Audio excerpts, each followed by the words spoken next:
Yeah. Oh, there's nobody that they can see. Good evening, everybody. It is 6:01 PM. I will call this special joint meeting of the Board of Selectmen and Board of Finance to order. We have all three selectmen present, and we have two members of the Board of Finance. We have Steve Herbert here in the Cine room, and of course, Rob Ward on the virtual Zoom meeting platform. Rob and I had a conversation a couple days ago, and we decided that I would take the lead on this meeting. Rob will take the meeting on next Tuesday's joint meeting, and then I would take the next one, and Rob would take the final one. So shared duties between both the Board of Selectmen and the Board of Finance. With that, I'd like to open the floor to citizen comments. I do want to mention that tonight's meeting is really all about presenting of the department's budgets. There's not going to be any serious action taken. We're just here to listen. And as both the Board of Selectmen and the Board of Finance ask any questions that we have of the department heads and the requests that they're making from the budget this year. So at this time, I'll open the floor. Amy, sorry to interrupt. It's Rob Wurge. Yes. Just real quick before you jump in, both Nikki and Larry will be running a little late, so we do expect them. I just wanted to give you a heads up, and they're going to be in person. Perfect. Excellent. Okay. Thank you, Rob. If I might also make a comment. On the citizens' comments, I wondered, just as a thought, if it might make sense to, after each department, give us citizens an opportunity to discuss it. Just my personal experience at one of the Board of Ed meetings, I had a department that presented, and I waited till the very end of the meeting to make my comments, but it meant that person had to stay there for 3 hours to answer my 2-second comment or think about my 2-second comment. And it might be easier for the department heads, easier for the citizens if they're only interested in one department. Just a thought. I don't know if you'd like to run it that way or not, but I'm going to lean on my fellow chair, Rob. Is that something, did you hear Mr. Herbert's request to have citizen comments opened up after each department presentation? I know we had kind of went back and forth, and we thought just at the beginning, since it is just presentations and there won't be any cuts made or adjustments to the budget at this point. Yeah, Amy, thank you for that. My preference is to not do that, but I want to be mindful of everyone else's voices, that we have a full board. So if that's the direction of the full Board of Selectmen and the members of the Board of Finance, then of course I'll support it. But Why don't like we? you said, it's I thought more it was experiment. See if If I it. could say that, in the past, when we Alright. had just the selectmen, we have allowed for some citizen comment. Right. There's generally not Generally many. not many, So yes. we could play it by Right. ear and just see who's in the audience and put it out there, and it won't be like those final meetings where we're making, Hours of meeting, hours reductions. of, yeah. Yeah. that feels like a reasonable approach, Amy. Thank you. If it comes out of hand, we'll go back to the way the agenda is written. So in other words, we're gonna wing it. So at this time, citizen comments, open the floor to any citizen comments at this time.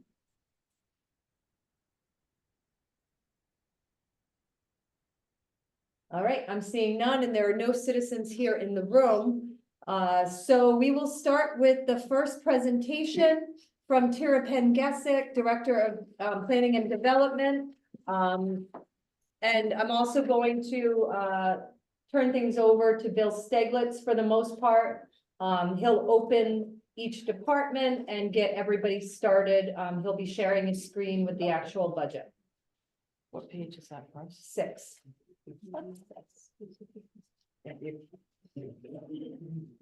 Thanks, Amy. So Tara, just a moment before you get started, I'd like to just talk a little bit about the process to give everyone on the meetings a little bit of background, switch things up a little bit this year and revise the budget template. So they're going to look very reminiscent of the budget books, if any of you have worked with those in the past. So on the screen right now, you can see Tara's particular page. I did want to give a little bit of an update as where we stand from a numbers perspective right now. We are starting to get some revenue numbers coming in. Actually, a lot of those numbers came in today.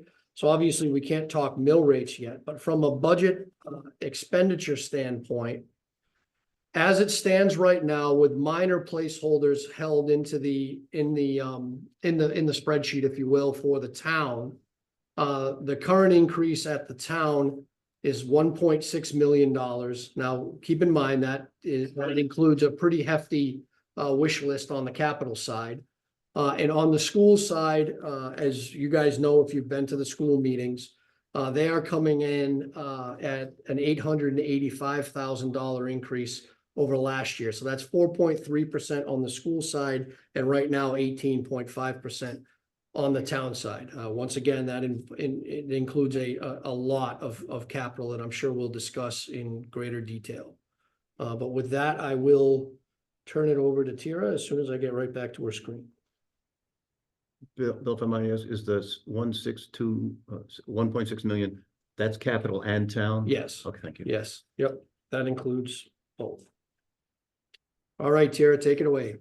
Sure thing. The 6,000 budget is super easy, really. It only includes my salary and a couple of little tiny line items. Now, Bill did call to ask me about the request to add a little more money in meetings and fees.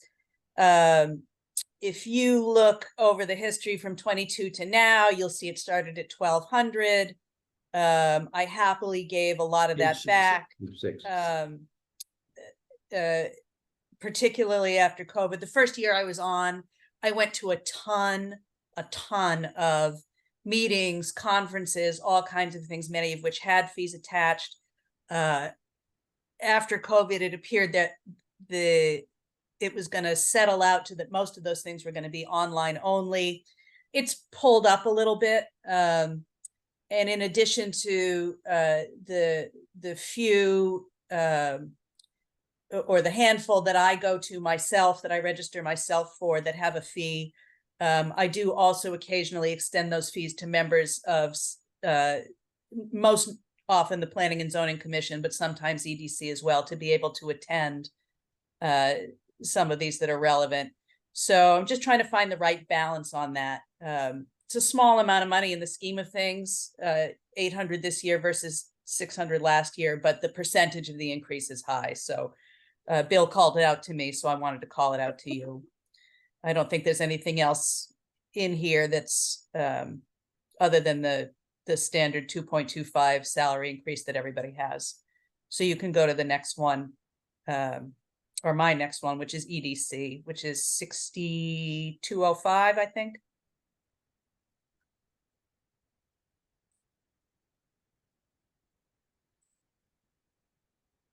Can you zoom out? Yeah, thank you, Bill.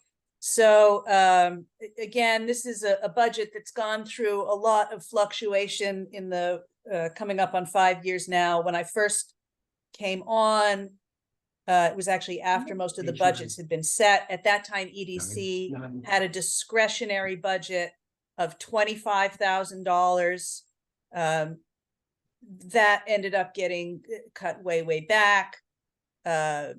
As you guys know, EDC has really tried to make an effort to use those funds to do things like match grant funding, do sort of the grassroots level economic development work, and generally those things have paid off. So where are we here? So again, the staffing is consistent. The recording secretary is the same 2.25, 2.29, whatever. I see 2.29 entered here for whatever reason. We've backed off the intern entirely as of last year. That was a cut that we were happy to make. The branding initiatives. I think there's something odd about this spreadsheet, actually, because of all the little secondary projects that get bundled under branding initiatives. I think it kind of messes it up a little bit. What EDC is actually looking for is 10,000, which you see in this note is the cost of a portable stage system. I'll go back to that. 5,000 for the train wreck park items. And that's down below, Tara. Yep. And then 10,000 for printing publication. So it's going back to that, they're requesting to go back to that 25. So let's start with the 10,000 where it says cost of the portable stage. If I'm totally honest, that's a secondary choice for EDC. Again, coming back into these budget discussion meetings, we've seesawed a little bit with how the commission has felt the boards have wanted them to present their items. And these little breakout projects under here reflect that. The first year I came in, I was super gung-ho to be really, really detailed. We want to put X amount of dollars into Y project, yada, yada. We got some feedback that year that some of the board members preferred to just lump it all back into that discretionary item.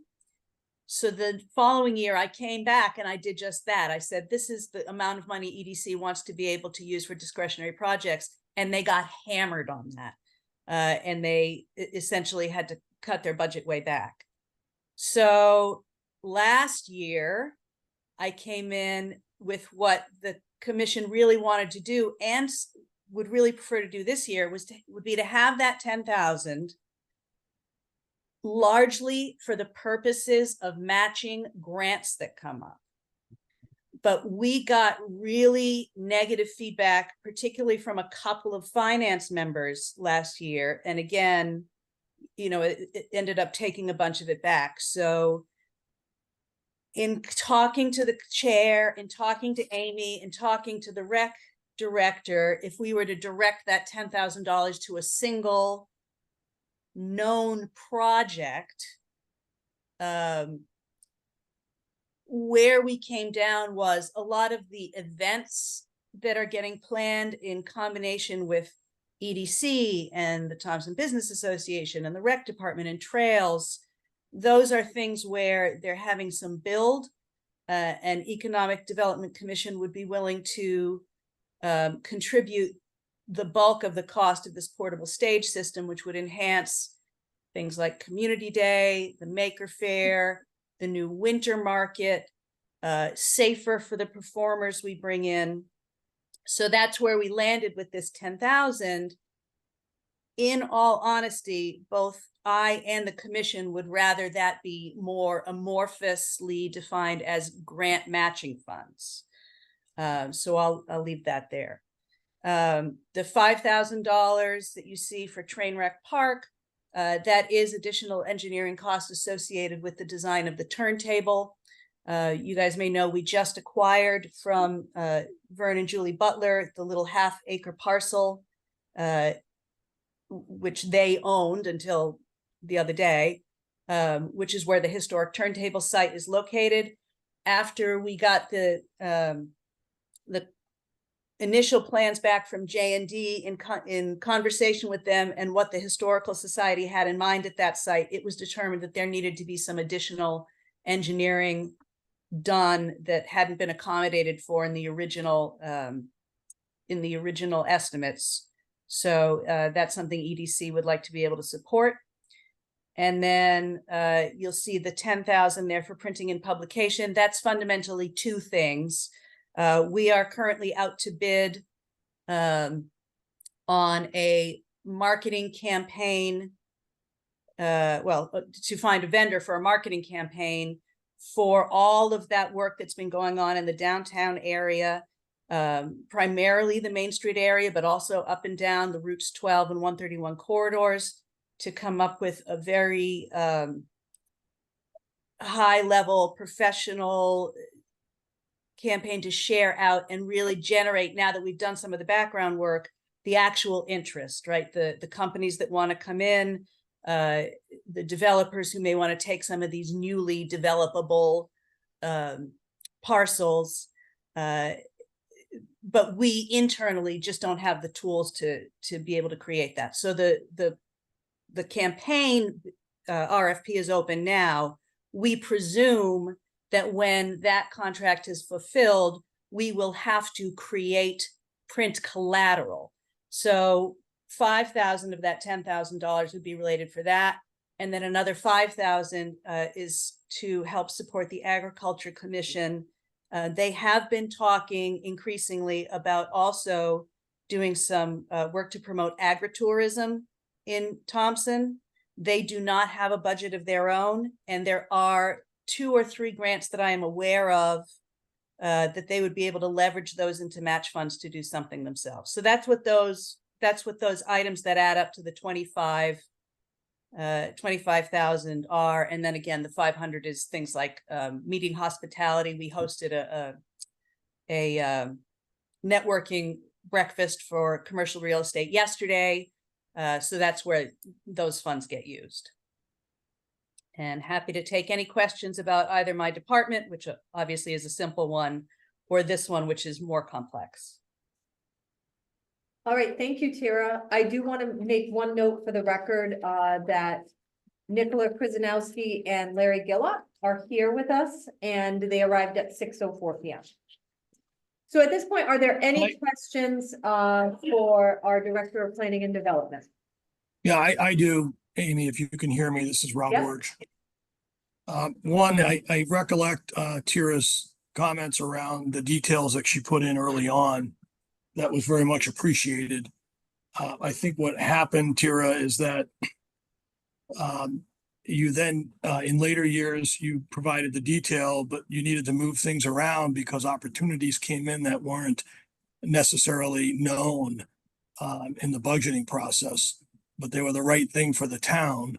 And you had, the line items earmarked, which made it more difficult. And then the following year, you then put it in a general bucket in a lump sum to be able to support all the initiatives, to be able to have that flexibility. And then the whole discussion ensued around not everything being identified and therefore getting reduced. So it's been a kind of a complicated circle of sorts. I think maybe I think it would be helpful to, if it stays in the bucket, just identify those things that are known today, and as you did, and then clearly if a grant comes forward that's really good for the town, we're going to want to find or use part of the funding for that. So that may be an alternative way to satisfy both ends, I guess, if that's helpful. Yeah, I mean, it is a little helpful, and it is sort of the direction I'm trying to help them get to. It just seems like every year, the commission discusses it and they set their priorities, which then obviously I bring to you guys. And they try to articulate it in the way that matches the feedback they had the prior year. And it never seems to quite satisfy the guys sitting around the table at the time. So I appreciate the feedback very much. Yeah, totally understand. My second item, please, Amy, before we move on, is for Bill. Bill, if I look at column P, and I'm interested in the total department adjustment, which in this case is $3,049, or a 12.35% adjustment. But Right. if I look at the puts and takes in that column, they don't balance out to 3,000. So is there something off in the spreadsheet, or is there something off in with Rob Wirch? Mine says 3050 for that, Right. 3050. Right, but I'm looking north. It's the same as a 3049, so it really isn't a difference, so. No, Steve, I'm looking north of that, not left to right. If you look Yeah, up, the there's, addition and subtractions don't equal 30/50. Yeah. that's correct. You got, Yep. Yeah. if I may, Yeah, If you look- 3150. Yeah, I got it. I'll check the No, phone. no. Well, they might. The They 50 might. at the top, there's a subtotal. One of those items is a subtotal. Oh, So I think it is right. It should be right. I think it's right, Rob. There's Bill, I'm 49 not and sure, What's on but- the screen is 49, but it's shown there twice because one of the lines is a Yeah. total of the lines above it. It is correct. Okay. If you take the 500, the minus 5,000, the plus 5,000, the plus 2,500, it works out to 49 or 50, depends on Right. exactly which edition you get. You see what I'm saying, Rob? Yeah, I got it now. Bill, do you mind bolding those? You don't have to do it all now, but something to identify that, because it's gonna be hard to anchor on that throughout the whole. Bold the subtotals. Yeah, bold whatever you think is best or easiest. And I some didn't of- catch that the 3,000 was the 25 plus the 5. Basically, I took it as an additional 3,000. Yeah, I get it now. Thank Yeah, you. Any other questions, Rob? If it helps, just until I shade them, if you look at the left-hand side, the totals are spiked out to the left of the account numbers. So those rows are your subtotals, just for tonight's purposes, that'll help. Like row 12, row 25, row 27. See how it says total salaries, total professional and tech, but I can definitely shade it. Thanks, to Bill. make it Perfect. pop more. Thank you. Yep. Suzanne, you had a So question. Tara, I'm a little bit, the 10,000 that you put into branding is where you have the cost of a portable stage? Possibly? Is that Yeah. what? And then do you have an actual cost for a portable stage? I do, and actually, it's not a live link here, but if you have the page there, you'll see there is a little link. That is the actual product. Here, It Oh, was that's the one. it was just What is the under cost? $10,000 under 10. 2 years ago when we first discussed this as something we would maybe look into. It's gone up. It's actually more like 12. So that 10 would actually represent a shortfall on that portable stage. But again, that was almost like that was the commission and the commission chair and the rec director and Amy and a couple of commission members and I sort of trying to hammer out like an item, since an item for a project, since there was such poor reception to the idea of just having that be a grant match bucket. I will say that I would be much happier, and I think the commission would too, if we actually just changed that note to making it a grant match bucket. And it might be a portable stage, but it might be some other thing. Those opportunities come up with frequency that, to have a $10,000 match available would enable us to do something like a ZMAP project, or possibly find match funding for a portable stage or some other thing that we haven't developed yet. That's why it becomes so difficult. So much of it is, as we get opportunities, from new foundations or new small programs, it's hard to predict those up front. This was something that we had all spoken about as being able to enhance those events that we're doing. It would increase the professionalism of what we're offering to, musicians that we hire for the summer concerts. Having stood on that trailer, I can tell you that it's a little sketchy. It's just a piece of equipment that's more durable, that's purpose intended, can be used by several different departments in several different ways, and can make our events higher quality. But again, to me, that's like a substitute for what the commission really wants to do, which is to be able to pursue grants for general economic development purposes. So here's my perspective on that. If it is in the budget as a purchase of a staging, then next year we're going to expect that you would have purchased the staging.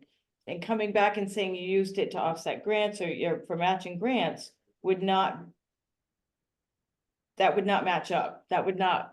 No, I And hear so, what you're saying. I'm just saying. I also think outdoor staging might come under rec department. I don't know that. Well, if you look at it from the point of view, I'm just gonna jump in, Amy St. Ange. We have so many events in the park, the summer concerts, Rec the department. Makers Fair, different things, the community day. It's all chances to bring people to the community that will hopefully stay, go out to dinner, stay for the longer piece. Currently, we're using, and I wanted to point this out because I don't know that everybody maybe listening knows that we currently use a trailer. from Public Works and we converted into a stage. So. So I'm not against this. Right, right. And I understand the purpose of it. I want to make sure, and I always try to make sure we put things in the right category and that we have this, that this is the actual intent. If it's to offset, or to matching grants, I don't know that that would work. I hear for me. exactly what you're saying, Yeah. Suzanne. And I would be hear what you're, comfortable- I hear exactly what you're trying to do. I understand that grants come up and you need to be able to make decisions and fill out applications and be able to have some sort of a cushion to be able to match it. So I do get that.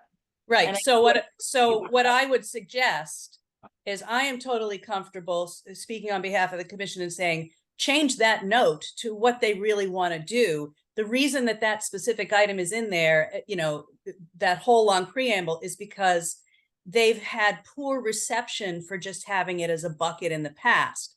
So, but their preference is to hold it as that grant bucket for sure. Feeling that they had to be more specific is what led us to adding that item. I could change that note right now, and I think everybody would be better off.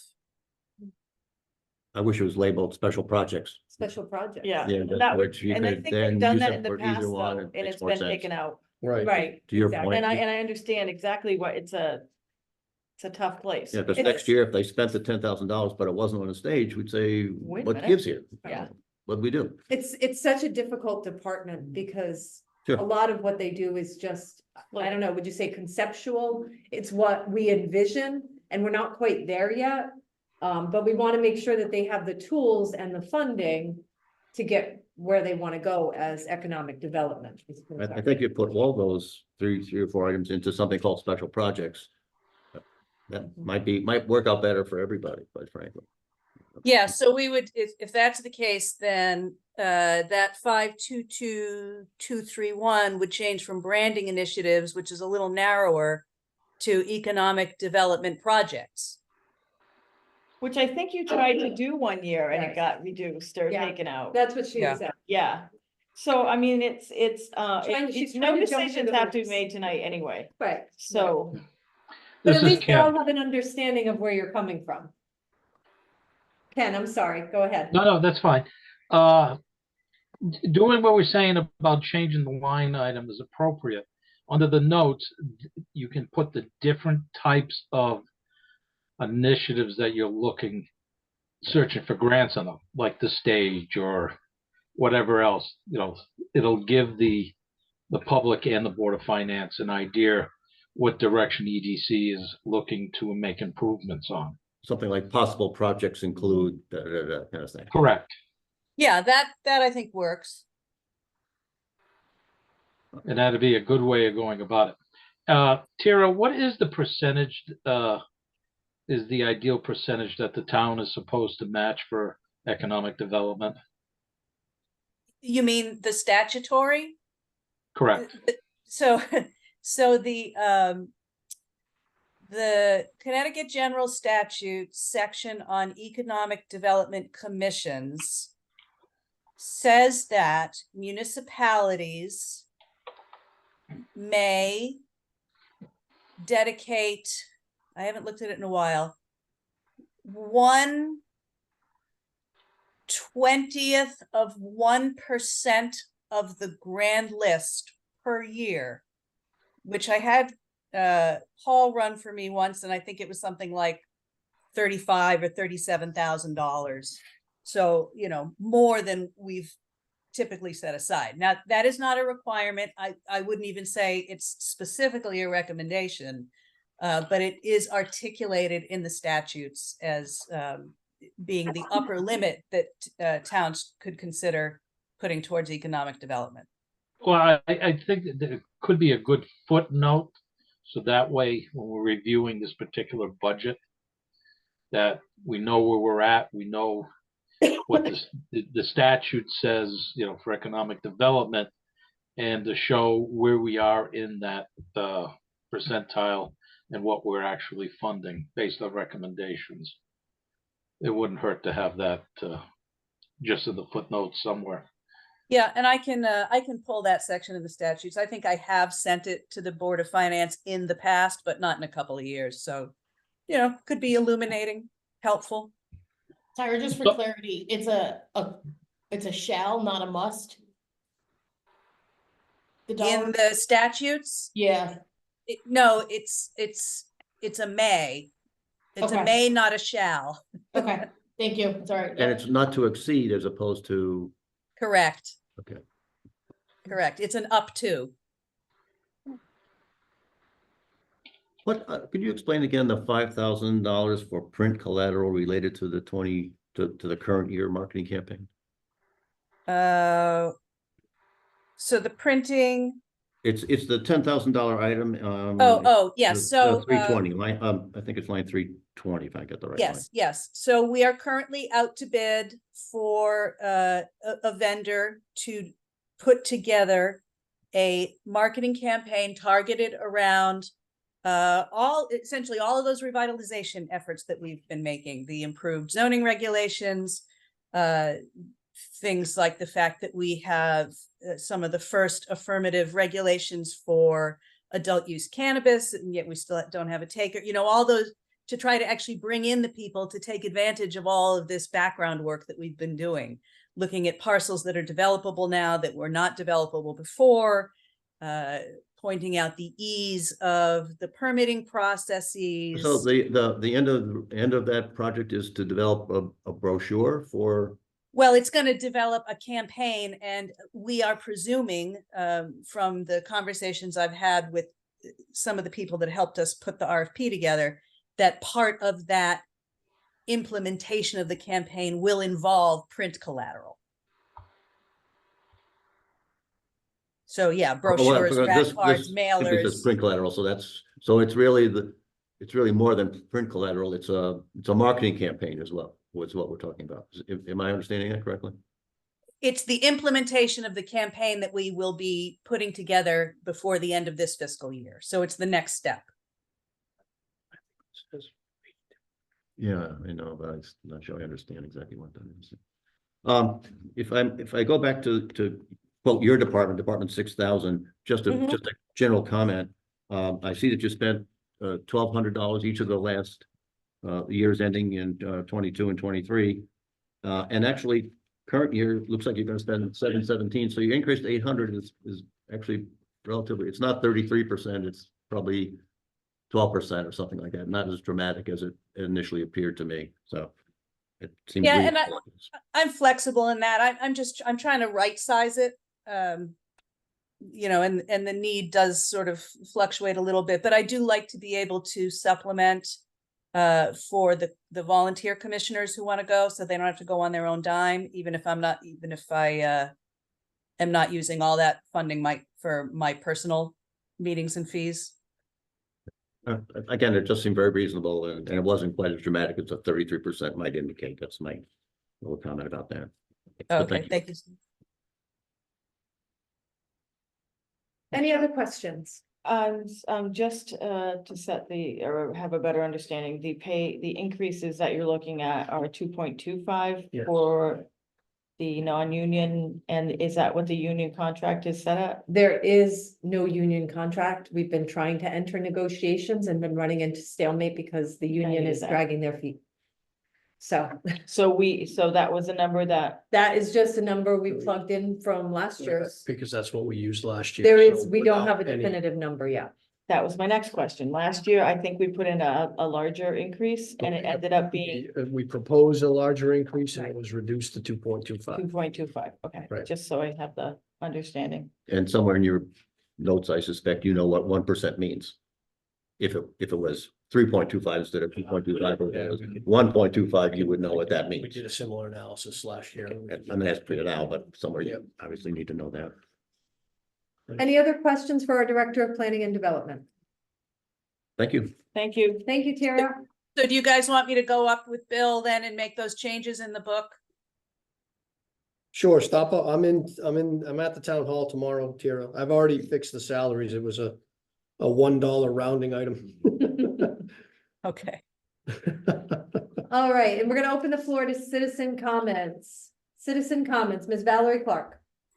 Yeah, Valerie Clark Elm Road, not related to the financial aspect, but I would like to request, if it's possible, a wording change for line item 234. My understanding is that we have moved away from calling it a train wreck park.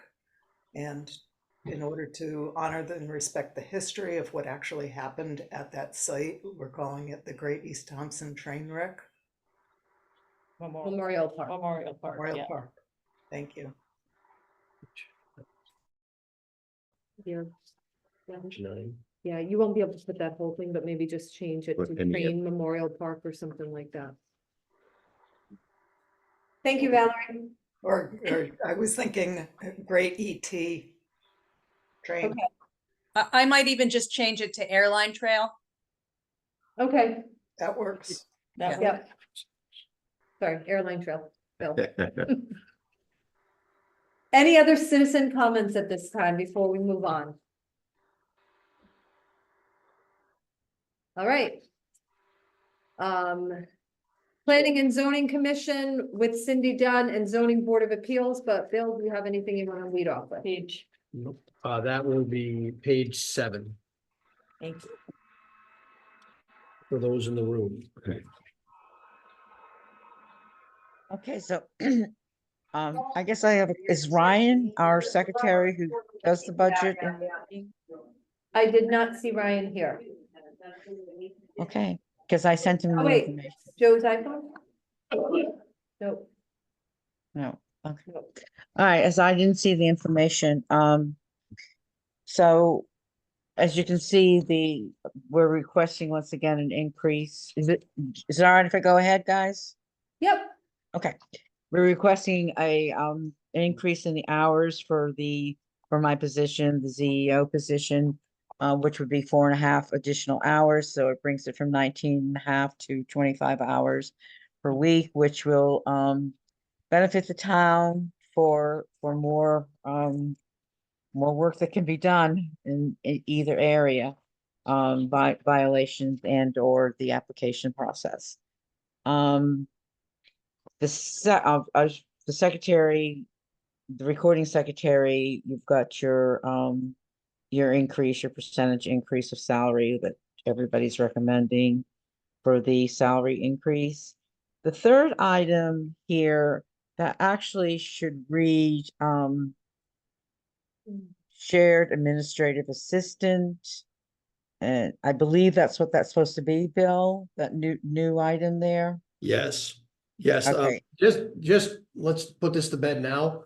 Just so everyone knows, the account description column is the title and the account description that's in our accounting software.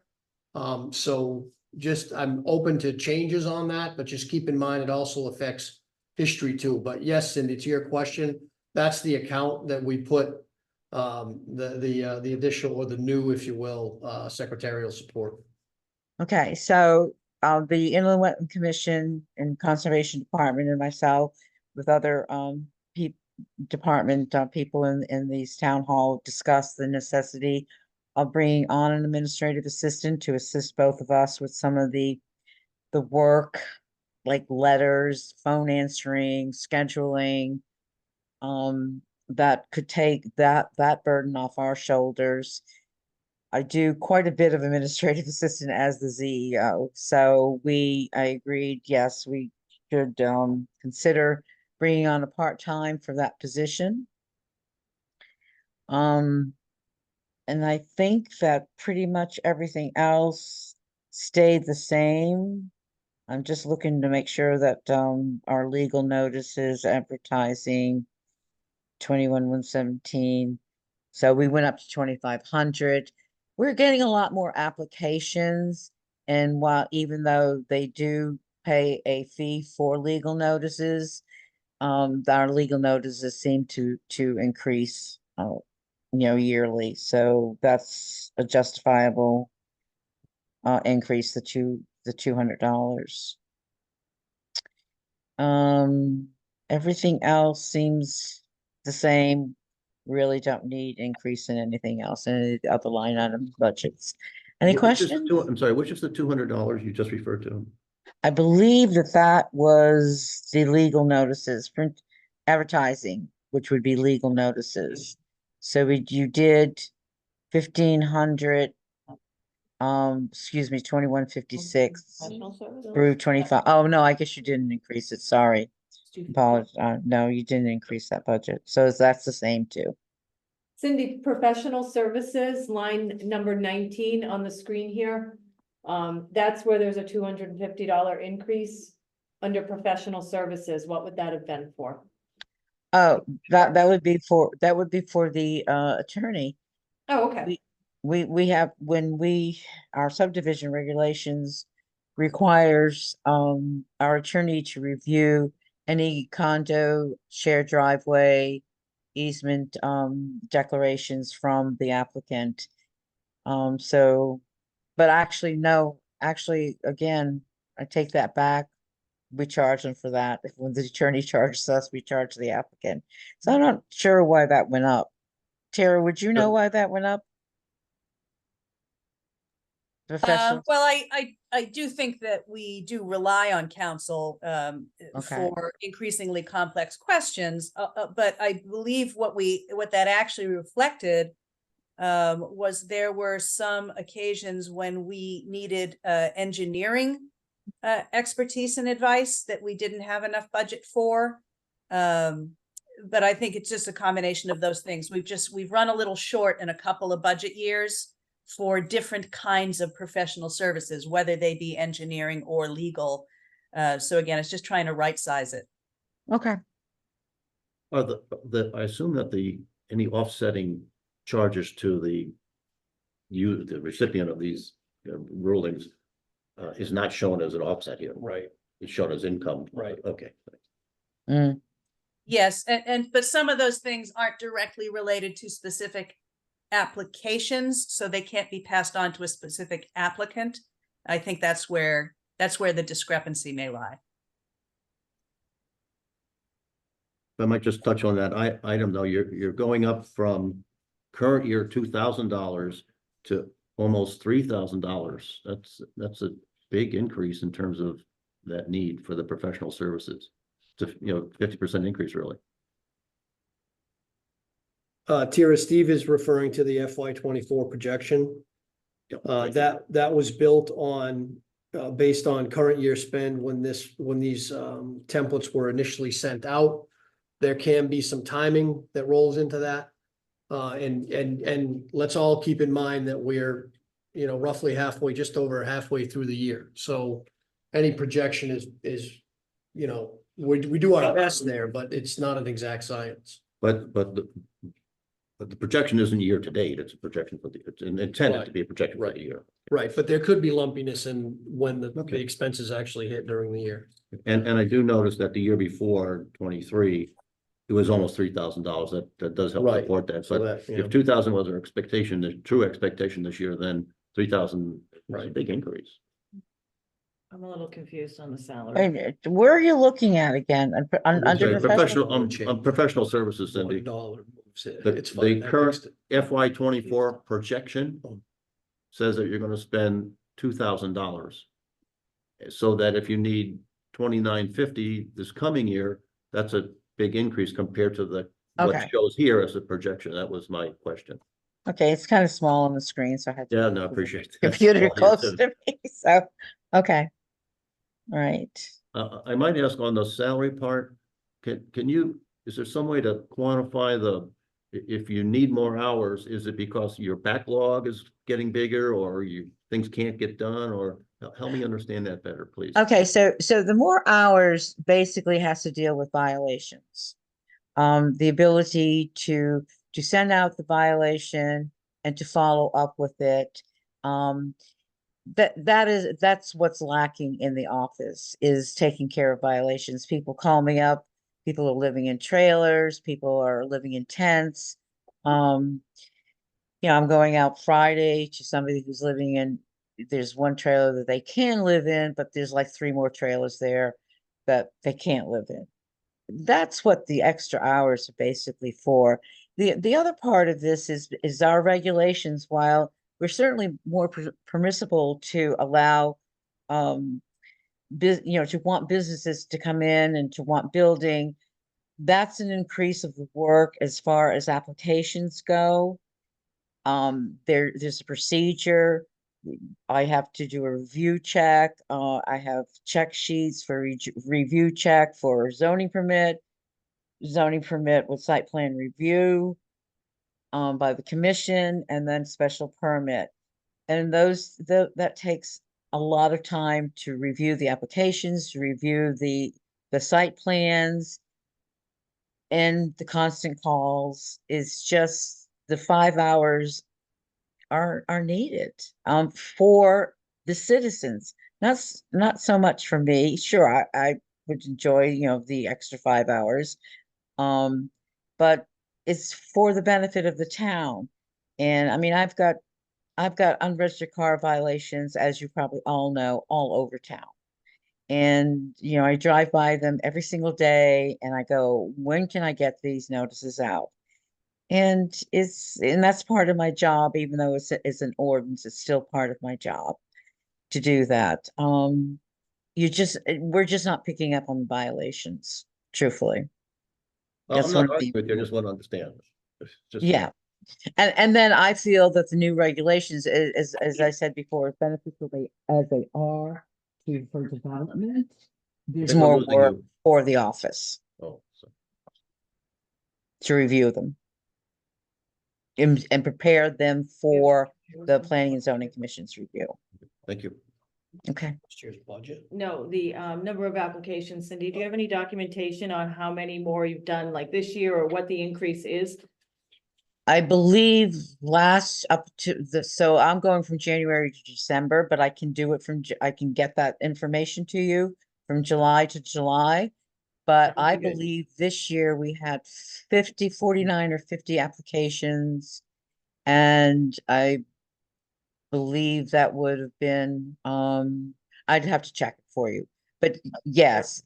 And the increase is also related to the work that has to go into reviewing them because of the regulations, the requirements that the applicant has to comply with in regards to the regulations. So yeah, I can get that information for you, definitely. That would be good. And I know what this is February, I believe I'm on my 6th one, and I know 3 more that are coming. For the next couple of months, applications. So there's a secretary in the office. Is that correct? No, oh, there's a recording secretary, That's the recording secretaries. right? That's all Um, that secretary does. And then under that, we have the zoning officer. Hmm. Which is Cindy. And then under that, we have zoning officer additional hours. That's Right. supposed to be. That is a chair. placeholder for this proposed person, the shared clerk between the two offices. Not zoning. That's an additional person, That's a new, Person. I guess, half a position. New in the- hire. new in hire. this, It's a right. request. Correct. for It's a new hire. request for a new hire. Yeah. That's what I was not hearing. Right. And then the 8,339 is the additional 25 hours to the zoning officer's Well, position. The additional 5.5 hours to. 5.5. Yep. No, it's 4 And and the a half. salary increase. 5.5. So I think it's 5. Oh, and then that includes a 2.25 Right, increase. on Okay. those hours, yep. But Guys, Bill, if I can jump in on that, the new hire position, because obviously all of the land use folks discussed it, and Dan isn't here tonight because he's presenting his budget later. This was the wetlands agent opened this line of conversation because he was discovering a loss of efficiency between the project, the applications that have to move between particularly wetlands and zoning. Because essentially with 2 people and no administrative support, they're running up and down. It's not clear that they're being presented by the applicants in the correct order or to the right people. So there's a lot of like double checking that they end up having to do. Whereas if there was one point person doing the admin stuff up front, it would create efficiencies, free up more hours for the zoning enforcement officer that she's now spending doing that. Same thing with the wetlands officer. to a lesser extent conservation, because that's not an enforcement position. But that was the genesis of that position. And I can understand, Suzanne, why it's confusing, but as Bill has pointed out, it's cumbersome for him to change the text on the fly there. Yeah, and I gotta say, the print on the side is really small. But I think what I'm seeing is, this would be a 16-hour-a-week position at 22.95, at $22.95 an hour, is that correct? And so it's 16 hours and it's gonna be combined. Now, if we're adding 16 hours, how is the additional 5.5 hours? That's for. No, that's two different positions. positions. Right, exactly. What I'm saying is, if we're adding a whole new position into this office, this is new, right? There's no, Shared position. yeah. right, but there's no hours in that position right Right. now for this sort of work, a clerk or so then on top of that, we're adding 5.5 hours to the, Cindy's job. to the zoning officer. So I'm just Can I- wondering. Can I make a is there correction that much there? work that we need to add Both. That was- Cindy. Yeah, I think so I have the kind of the same question. So I think Cindy, the question is, we're asking for more hours for you to be able to do things, but then we're also asking for clerical support that's supposed to make things more efficient. What's the need then for the increase in Cindy's hours if we're decreasing some of the work that's causing her to be inefficient? Thank you. You're welcome. I mean, in Okay. total, it's a 50% increase for this department. I mean, It is. pretty I substantial. think Cindy wants to address that. First off, it's 4.5 hours increase, because I get paid 19 and a half hours now, and from what I understand, it's only 25 hours, so that's four The and a sheet half we have hours. says 25, Cindy, but you may be What was right. that again? The sheet we have in front of us says 25, got 19 and a half Right. to 25, but we got you. So, 19 and a half to 25. right, which is 5.5. Right. So, again, much of my work is administrative, work. If there's more hours for me, then there's going to be time to take care of the violations that exist in this town, and which there are many of. So that would be the benefit to increasing my hours and bringing on an administrative assistant. What is more important? I don't know if you want to, you have to decide, I guess, as Board of Finance members. Quick question on the 16 hours for the other person, the clerk. Is that 16 hours for this department, and then there'll be another 16 hours? So it's really 8 hours for this department. 8 Oh, hours, yeah. It's 8 hours, right? You're splitting it equally with inlands, wetlands / Yes. conservation. But the Okay. 16 is the total for Total. both departments. All right, all right. So it's only So adding 8 hours. this is the an total 8-hour, or is it correct. split between the two? Split. Yeah. So it's an 8, so we're having a person who's gonna work 2 days. 16 hours, yeah. Right. There's just so much work in the zoning office. And it's deserving of the 25 hours for any person in that position, if not more. Part of Yeah, my we concern- could easily make the zoning enforcement officer a 40-hour-a-week position, and there would still be work to do. Yes. Yes. So I was gonna say, pardon my ignorance, the more that we go after violations, is there any potential for additional income for the town? That was mine. What is the revenue side Like, of is this? there a revenue, like, so increasing Would her offset hours, that. right? And is there any possibility that Cindy would offset her own cost of those hours by being able to go after more violations? It's an interesting question. You have then there's more time to put into the legal assurity that what you're charging them is legally correct, so that you don't get sued. So that takes a lot of research, because yes, you can get $100 per car per day. Have we ever done it? No. And that would take a lot of make sure that everything that I do is by the book. So, are you gonna get it? Lord knows, I don't know. Bill, would you be able to provide us the revenue from the last couple of years? I don't think it's on here, correct me if I'm wrong. No, And what the projection is for this current year? Because if the answer is, if you cite a violation and there's no penalty for the person providing the offense, one, will they change their what they're doing. And two, that ought to be offset with, hopefully some income of it. Hopefully. Yeah, would they- Saying, is there any saying that correlation it's, though? that it's hard for us to charge them, then why bother? Well, no, it's not hard. It's the time it takes to do the charging. I don't know if I'm making myself clear to make sure that you have all your ducks in a row legally.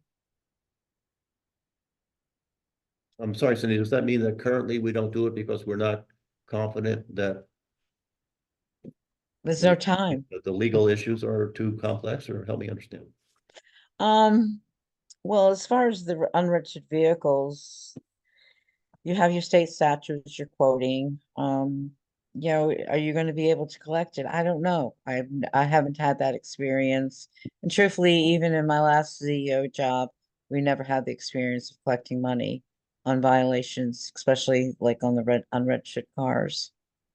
I mean, I had one really good example on Quadic Road. I mean, as soon as I sent the letter, she was in there before the 30 days were up and asking me if we were going to come and take her vehicles away. Which the answer was no. And she had them gone within a month after that. So that's cooperation.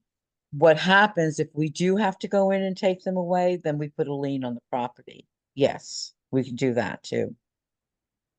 Do we do that now, or is it? No, I've never had to do that. I might have one down on Riverside Drive because her 30 days are up. And, you know, I want to get pretty serious about it. So I'm hoping next week, because it's not a P and Z getting prepared for application week. I'm hoping that I can make contact with her and say, you know, we have the authority to come, and state statute gives us the authority to come and pick up those cars. And then you will have a lien on your property. So. Yeah, So we do just. Do you feel with your that extra time that you're asking for, you'd be able to do more of that? Oh, yes, yes.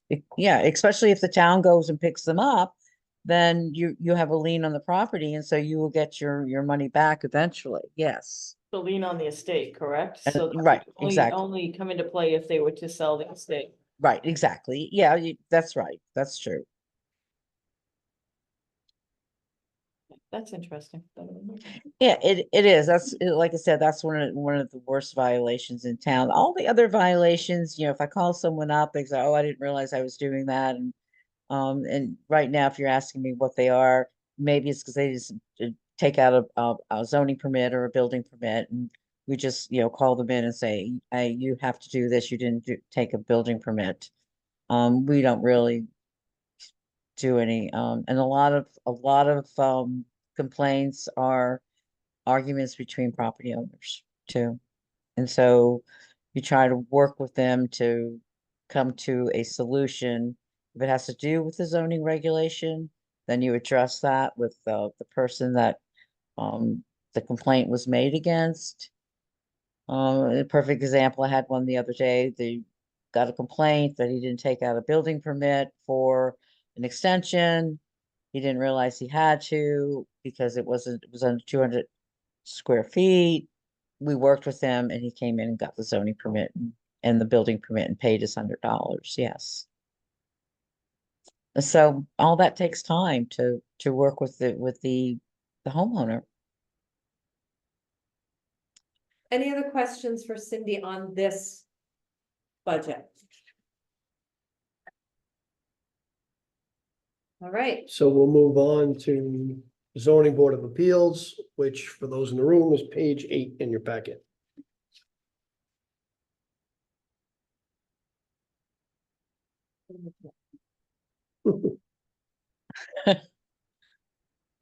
There's really not much to talk about on this one. No, No. it's, um, Yep. we're not you know, we don't meet that many times a year.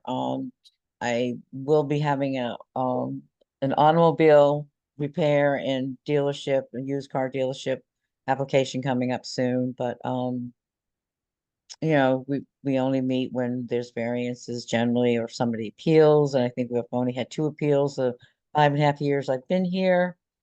and variances are less because the zoning regulations are permitting property owners to do a little bit more than they could do before. So it doesn't require variances. Most variances are just setbacks, you know, And it looks wanting, like in the last couple of years, you have not spent all the advertising budget. It looks like in 2022, you spent above and beyond. Yep. But we're still putting in the 1,300. I think there was some special circumstances in 2022, though. yeah, we did, because, yeah, I can't remember what, but, Yeah, I don't know exactly what. So is it a $1,300 budget that's necessary? I think so, yes, because you don't know what's coming up. You know, if somebody wants to appeal my decision, or if they also can appeal the Planning and Zoning Commission's decision. I would, my recommendations, I would keep it in. And Cindy, that covers legal notices, correct? Yes, yes, it does, yes. It's not a huge. Amount. Even though there's a $335 And fee for that application for the zoning board of appeals. any overage goes back to the general fund anyway, so. Right. Okay. But I would Any keep that quest- in. Any questions on this budget? All right. Thank you, Cindy. Okay, do you Thank guys you. need me? Cindy. Have a Does good anybody night. need me anymore? I can leave? You can leave. Well, when I ask- Okay, I all right, guess thank no you, and citizen I'll get that comments, right? information. Oh, hold on a second, Cindy. Citizen Mhm. comments. Are there any citizen comments for our ZEO? Thank you, Steve. Thank you. All right, it looks like we're good. Yes. Thank you, Okay. Cindy. All right, So we are Bye. moving on to the assessor, for those in the room, that's page 1. So let me jump in real quick to Cindy's part. So for every unregistered vehicle that Cindy does find, she gives to me. This year alone, we added over 200 vehicles that were either unregistered or registered from out of state. So there's a revenue stream coming in outside of the zoning department's budget on Cindy's work as well. So just so you know. Thank you, Paul. Thank you. Hey, Paul, this is Rob, just All for right. order of magnitude, what does that represent? I know you can't give me an exact number, but So right now, it's not a huge number because it's motor vehicles, but I would say that number generated probably an additional $25,000 worth of taxes for the year. it's a pretty big number. Thank you, Paul. Yeah. Thank you. no problem. On to my budget. Unfortunately, it's not very exciting relative to the last few. I'll take it. That's what you think. So I kept everything the same. It looks like we're almost hitting our budgetary items on a year basis. The one caveat to that is our books and periodicals. And what happened last year is we, in conjunction with the State Assessors Association, the DMV, and the Office of Policy and Management, we work on a price to obtain the JD Power NADA guides. JD Power just bought out NADA, and they're requiring that we buy their online service in order to group the package discount together that we receive. So you'll see under that line a $461 jump. And why that was recorded this year was because of that new online system that we do have to purchase as part of our pricing package for motor vehicles. All the other line items were kept the same as, like I said, we're probably going to spend most of those items out of that budget. The other item that is part of my budget, but you don't see in here, is the reval capital item. And we did decrease that a little bit this year by, I believe it was $10,000. That's correct, Paul. We reduced it from 25,000 to 15. We got a very good price on the reval for this year. So going forward, looking at prices, what would probably happen in the next 5 years when we do have to go back out, it looks like the $25,000 wouldn't be needed in order to conduct our next revaluation from a year-to-year basis. So we did adjust that accordingly. Paul, before we continue, I made a change to the capital sheet this year where we're looking out for 4 additional years.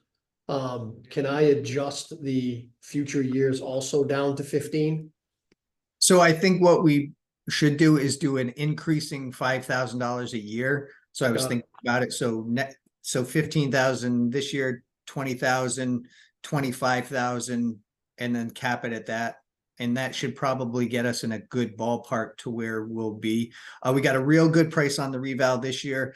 Typically what I've seen historically from the reval contracts were somewhere in the $80,000 to $90,000 range. So that's what I would plan on from a budgetary perspective going forward, is somewhere in that 80 to 90,000 is what we would want to be budgeting. Bill, where would we find that capital line item? It's actually on a separate page, which we actually talk about almost like. You don't have it yet. It's not in here though. No, it's Okay. not in this budget. It's That's what I actually in wanted the, to know. it's the capital and transfers budget. But as we proceed in response to one of Steve's questions from the other day, as we proceed through, when there's a department head who has a capital ask, we are gonna ask them to comment. For example, Jamie will be, so will emergency management as they move through. Okay, thanks. Did you do anything special to get that reduced cost on the assessment? Do I do anything special? Yeah, how were you able to achieve that? Was it just competitive bidding or what happened? Part of it is competitive bidding. I'm also one of the instructors, one of 2 instructors in the state and conducting revaluations. So I think the reval companies have a very good feeling that when I'm conducting a reval, that their workload is going to be a little bit less stringent than in many other communities, because it's something that I teach and it's something that I know very well. So I think that takes into account the pricing when we are going out to bid. Thank you. Well, that's interesting.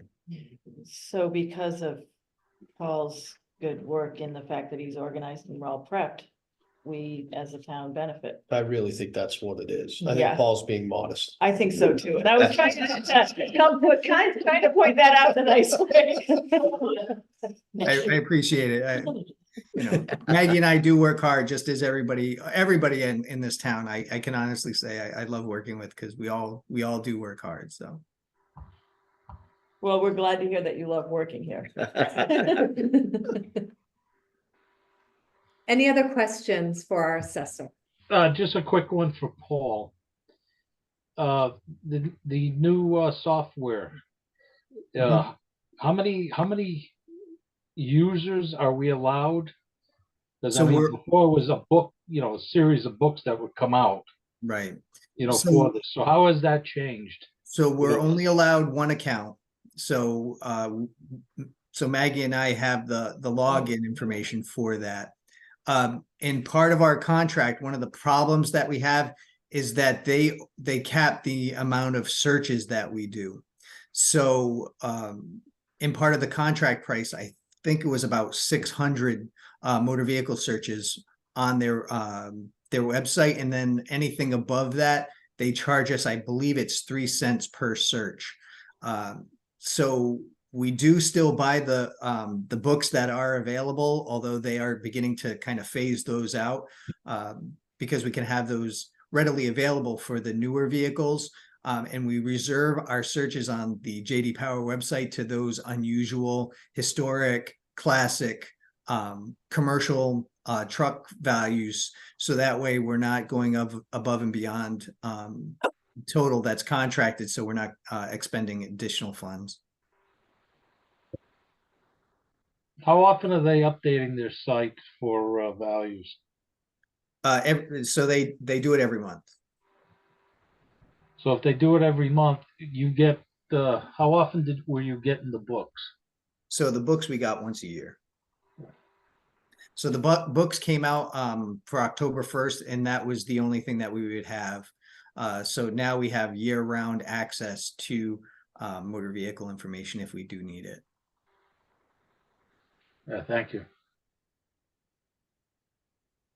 Any other questions for our assessor? Thank you, Paul. Thank Any, you. any citizen comments in regard to this budget? All right.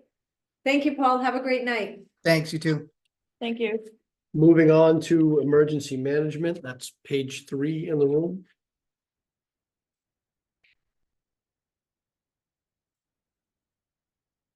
All right, Steve Benoit and John Zamaki, take it away. Yeah, the only thing we're asking for increase in is, supplies, cause now we're covering the constables, because with supplies for them, shirts, badges, flashlights, vests.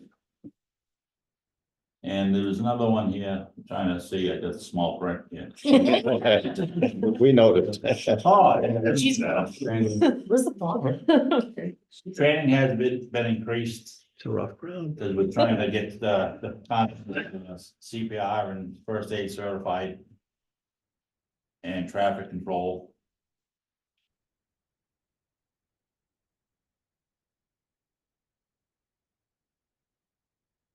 If I might. Going down here now. Supplies went up 1,000, 3. And yeah, we're gonna need probably $1,000 when we get rid of the Hummer for signs on the vehicle. For marking signs. And that's about the extent of what we are increasing. We're going from 2120 to 3,500. Yeah. Okay, questions for emergency management? If you're doing much training, it sounds like you're doing substantially more. You got $230. Is that all you need? It sounds low to me. I'm usually looking for things to cut, but Yeah, it probably is low. Yeah.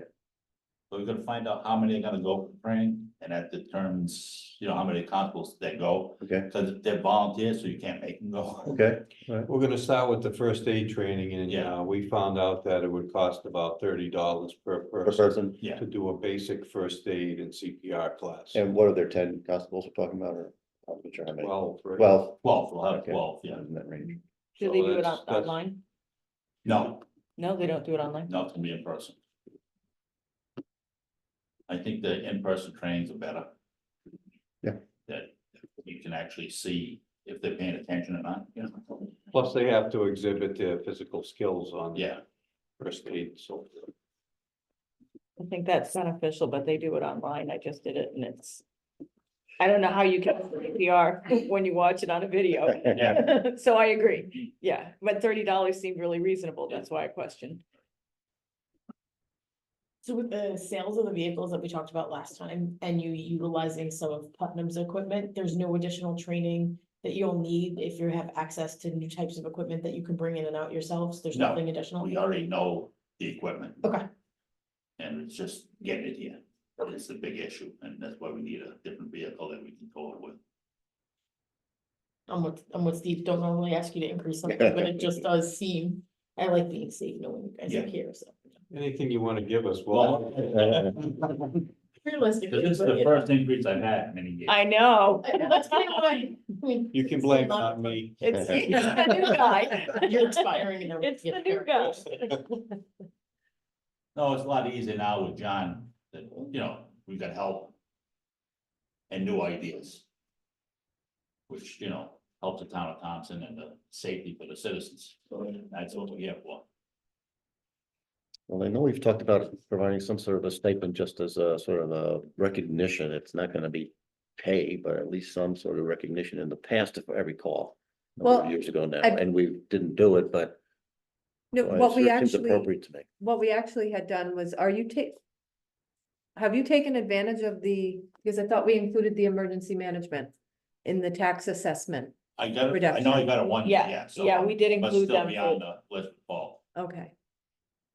Well, I'll check with Paul tomorrow. Okay. So we had included emergency management, in the assessment reduction. But you also get a small stipend, correct, in We the get- grants? In-kind services, Yes.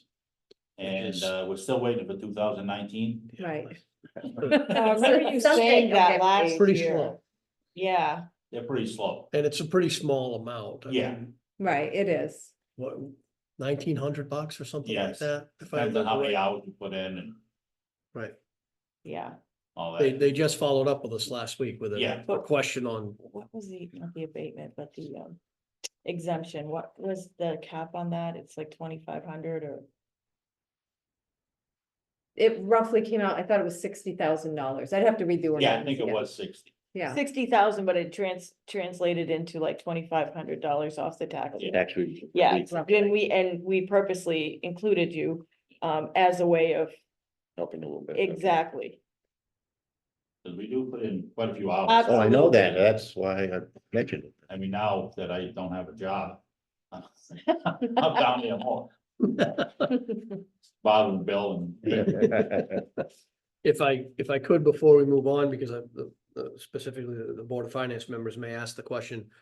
On the capital additions for emergency management, they do appear on the capital addition sheet for the new vehicle. I think we had decided to use $60,000 as the amount. That is offset by a revenue item in the revenue section that's already been added into the model.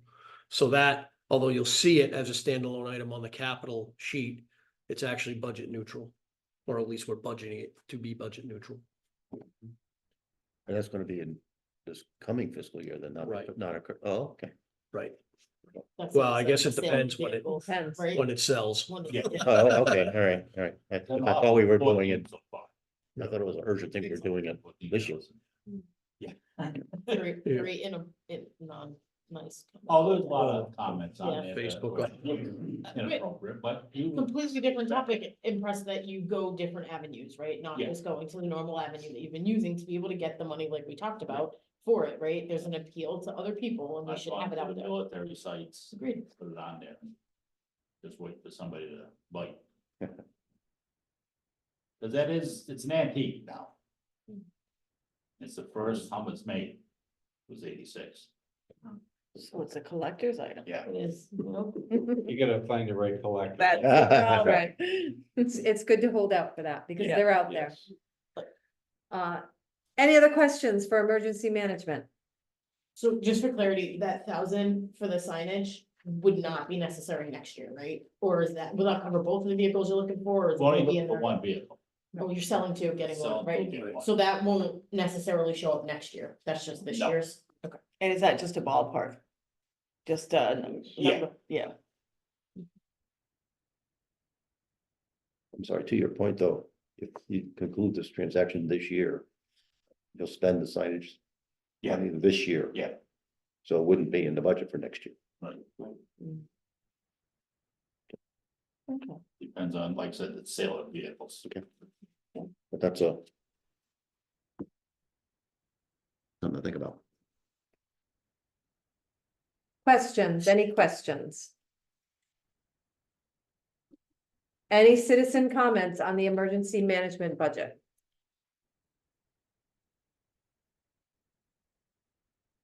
All right, thank you, gentlemen. Thank you. Thank you.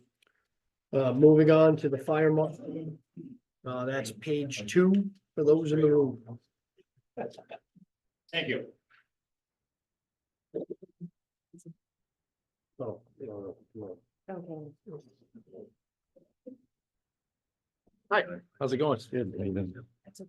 It's actually pretty great that the combination of the group, because we always do our presentation to one group and Hopefully then, this will make the whole thing easier for Yeah. you. Faster, it easier. really, Finding and finding. So Jamie has a presentation. I'm just gonna pull it up and we're gonna switch screen share here.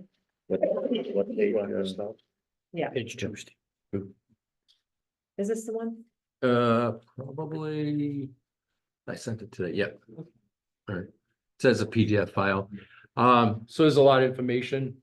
Hold on, let me get it up on the screen first for Zoom. Okay.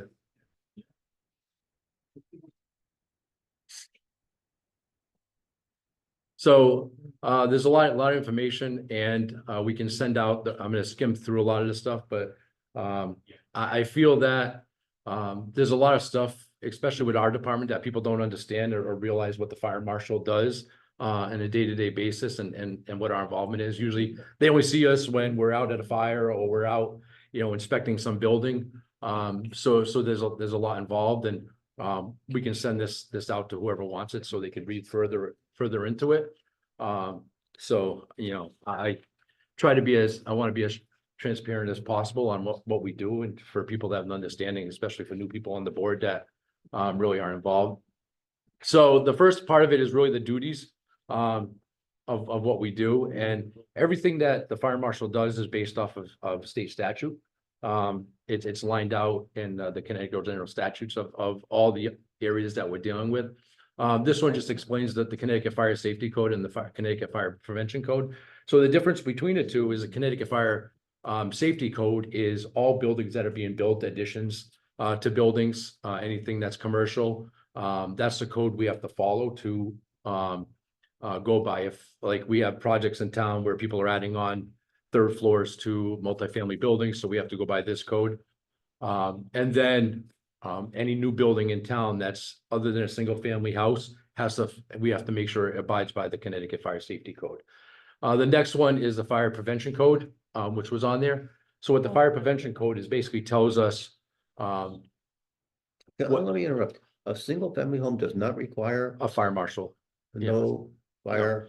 So the only thing that identified in the single family regulation is smoke and carbon monoxide detection. Okay, yeah. But in the code, it also says the building of the fire marshal can approve the sign off of the building official when it comes to that in a single family house, because it's just too much involved to do that. But we work hand in hand. So if there's a question, one of the biggest things with single family houses now is with the new zoning regulations that we're dealing with, all these new developments are popping up. So I've been working more and more with zoning and the building office to come up with fire safety things related to the developments. You know, making sure that there's plenty of access, making sure that there's plenty of water supply in the area, or requiring them to put underground water tanks to protect that area. So that's, you know, I'm becoming more and more involved in that, because those are popping up quite a bit with the new zoning changes in town. Thank you. Didn't mean to stop you. No, that's okay. That's okay. I encourage questions really for the understanding. So the fire prevention code just kind of goes over when we go out and do inspections, how we inspect them and what we're looking for in the code. And that changes, you know, every 4 years that code is changing on us. So we're ever learning on the new code. I'm all set with that slide. I tried sending it as a PowerPoint, but If you hit page down No, plus makes it bigger. on your thing screen, on your computer, if you hit page down, does it let you? Yeah, Perfect. it's a little closer, but it could be where I had. So this just kind of goes over the schedule of by Connecticut statute 29305. The annual inspections of anything that's residential. When we say residential, that's 3 families or above apartment buildings. Like the elderly housing complex, 110 Main Street, anything that has 3 families. So all our apartment buildings, we have to be in there by statute every year and inspect them, which becomes troublesome because, you know, they don't want us in there. So it becomes a problem. But any type of mercantile selling, fireworks, any type of educational, the school buildings, I live in our schools, you know, I'm in there quite frequently, doing inspections and just kind of going through and making sure the schools are safe. Because really the big thing for me is making, you know, our children and apartments, especially making sure people can get out. You know, that's my biggest thing. And then every 2 years for like businesses, mercantiles, businesses, high hazard occupancies, different type of assemblies. We have a lot of things in town, like the Susan Wayne Center, which we're in every year. We have Thornfield Hall, which we're in every year. All our bed and breakfasts we're in every year. Like the Lord Thompson Manor and Mason House and all those we're in every year. And then that just breaks down storage facilities to factories. We have some factories in town that actually they only have to be done every 4 years, but because they are so fire safety oriented that they actually call us in every year to do inspections of their factories to make sure that they're up and up. And I think a lot of it is our office has a really good rapport with the business owners in town now, that we work very well with them. So the other thing is we're responsible with the flammable and combustible liquid code. So any type of so we have a lot of large propane tanks in town that go in. So anything to do with hazardous materials, tank removals, you know, the fire marshal is responsible for for permitting and verifying that either they're put in properly or they're taken out properly and properly disposed of. The big one is the 29302, which is the provision for fire investigations. So basically any fire that occurs in the town, the fire marshal has to investigate by statute, every fire, by law. Or if somebody is at home and has hot water that comes off the stove and burns them, any burns the fire marshals are supposed to investigate. Any burns, any injury from a fire, somebody has a campfire and they get burned, by statute, we're supposed to investigate that. And even burns, any injury that happens to somebody at a fire, we have to report that to the state within 24 hours as well, for any type of incident. So that's a big part of what we do as well. How do you get notified? Like, do you sometimes get notified from like a Dake Kimball, right? Because as a resident, do they always notify you that there's been a burn, or do you get notified by external? So yeah, usually if they're brought into the hospitals try to find out, where they came from. Okay. Fortunately, we don't have it happen a lot, but Dino, my deputy, is full-time in Plainfield, and for some reason Plainfield he's going to Plainfield Walk-in Center all the time for people with burns, for it. So. Is that also covered from like the culinary section of the school now as Yeah, well? yeah. As an additional area. Yeah. Hazard? Incident reporting system. So every year, every month, the fire departments have to report all their incidents to the National Incident Management System, the NFIRS system, I mean. And what this affects really is if their reports aren't submitted at the end of the year, like they're supposed to be, the fire departments themselves are not eligible to apply for any federal grants for 5 years. So if they don't do their reports, so the fire departments do the reports, and then what I do is I review them to make sure they're what they're supposed to be, because a lot of times, like call types, they get confused on the call type, so I have to review and actually change the call types. And then I forward it on to the into this system. And then we handle all pyrotechnics. Pyrotechnics involve blasting, which we do a lot of blasting in town. We have quarries, but plus we have individuals that have properties and they have ledge. So we do blasting in town. So we're responsible to verify the permits. We sign the permits, but we're also responsible to give conditions. And also after the blast happens, we have to verify all the information. We require them to do seismograph readings, triangulate them. So they send us the reports, and we have to sit down and we have to review to make sure that all those blasting requirements are within standards. And we do get a lot of calls, and the selectman gets a lot of calls when a blast is louder or people feel it. And what I have to do is I have to verify all the information that it's within normal parameters. And if it's not, then I have to reach out to a blaster, which I had happen recently. And I had to reach out to a blaster and say, all right, you're just a little bit over. You have to, cut it back next time. And the next blast they had, they slimmed it down. But that also involves fireworks, because the Speedway does fireworks. Last year they did a bunch of fireworks, and we have to be on site for that. So any blasting agents, fireworks, that type of stuff. So this past year, in 2023, we did a total of 62 fire investigations, including any type of fires in a building, outside fires and such. But notably, we actually had 12 fires in this past year that involved buildings, fires inside of a building in the past year. So, which is significant. And a lot of those were significant fires that we had. And then we had vehicle fires. We had 5 of them. And the thing with vehicle fires is, back in the day, vehicles weren't very expensive.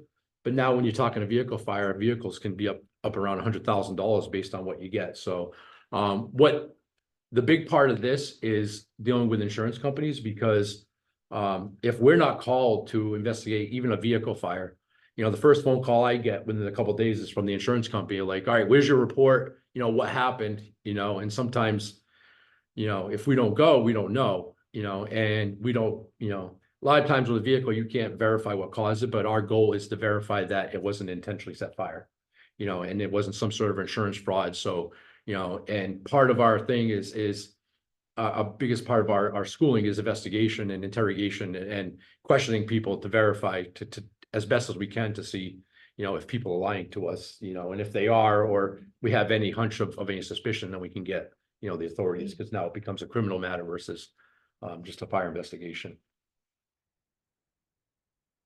And this just goes over the step process that we do for a fire. It goes the scientific method. So, from the time we get the call to the time that we're done, that's just, we have to create a hypothesis. So a lot of times, if you hear on Winnie Radio, they'll call me all the time. Do you have a cause of the fire? Do you have a cause of the fire? Well, we can't give a cause of a fire unless we're 100% certain on what that cause is. So if we have, say we have an electrical outlet here, an electrical outlet here, and say a candle here in the middle, and we can't verify which one started the fire, we can tell it, yeah, it happened here, but unless we know for sure it was this electrical outlet, we can't rule that fire. So a lot of times it'll be like undetermined fire, where us as fire marshals, we kind of have an inkling of what we think it is, but we can't go on thought. We have to go on the scientific method to give the exact answer. So when the insurance company comes or they bring their investigators in, we're all on the same page. So for fire investigation, what this means, a normal fire investigation, a house fire, a substantial house fire, which we had a couple large fires recently within the last couple of months, that is a normal investigation from start to finish for us as a fire marshal is between 10 and 20 hours of work. One of the most, unfortunately, we had a fatal fire in town, and that one is well over the 20 hours of time that I've had to spend doing interviews and just all case work. That's, once the fire is out and we leave, that's basically when the work starts for us as fire marshals, doing all that information. So, there's just a lot involved with it. Has it been an increase? It just, I So- don't know if it's like coverage is more nowadays, or are No, you actually so- seeing an increase in the quantity? So the Quiet Corner, the 3-town area, this year was a significantly higher amount of fires, but none of them were connected, and they all had their own circumstances involved, which it was just, and we go in waves like that. So we'll go a couple years that it's not too bad, and then we go in waves that we have so many fires that, and we had, luckily myself, the Putnam Fire Marshal and the Pomfret Fire Marshal, I don't know if anybody saw it, we put out a press release basically saying, there's not an arsonist starting all these fires in town. And I brought it up to, I'm like, we need to do something, because all the people on social media are going crazy over this. We need to like calm people down, because it's peace of mind if, if people think, oh my God, there's a fire, is somebody gonna burn my house down? And that's not the case that's going on in any of these fires. So you can be at rest. It's just, Yeah, no, it's just it's weird. not like you're seeing more electrical just because of the age of the homes in our area No, versus people's usage has gone up from that perspective or anything like that. Yeah, all of them are different from, from chimney related incidents. And you have to remember, the times with people with the economic time frame, people are doing, unusual things to heat their house. They're doing unusual things to get by. So when you start changing things up, that's when fires happen.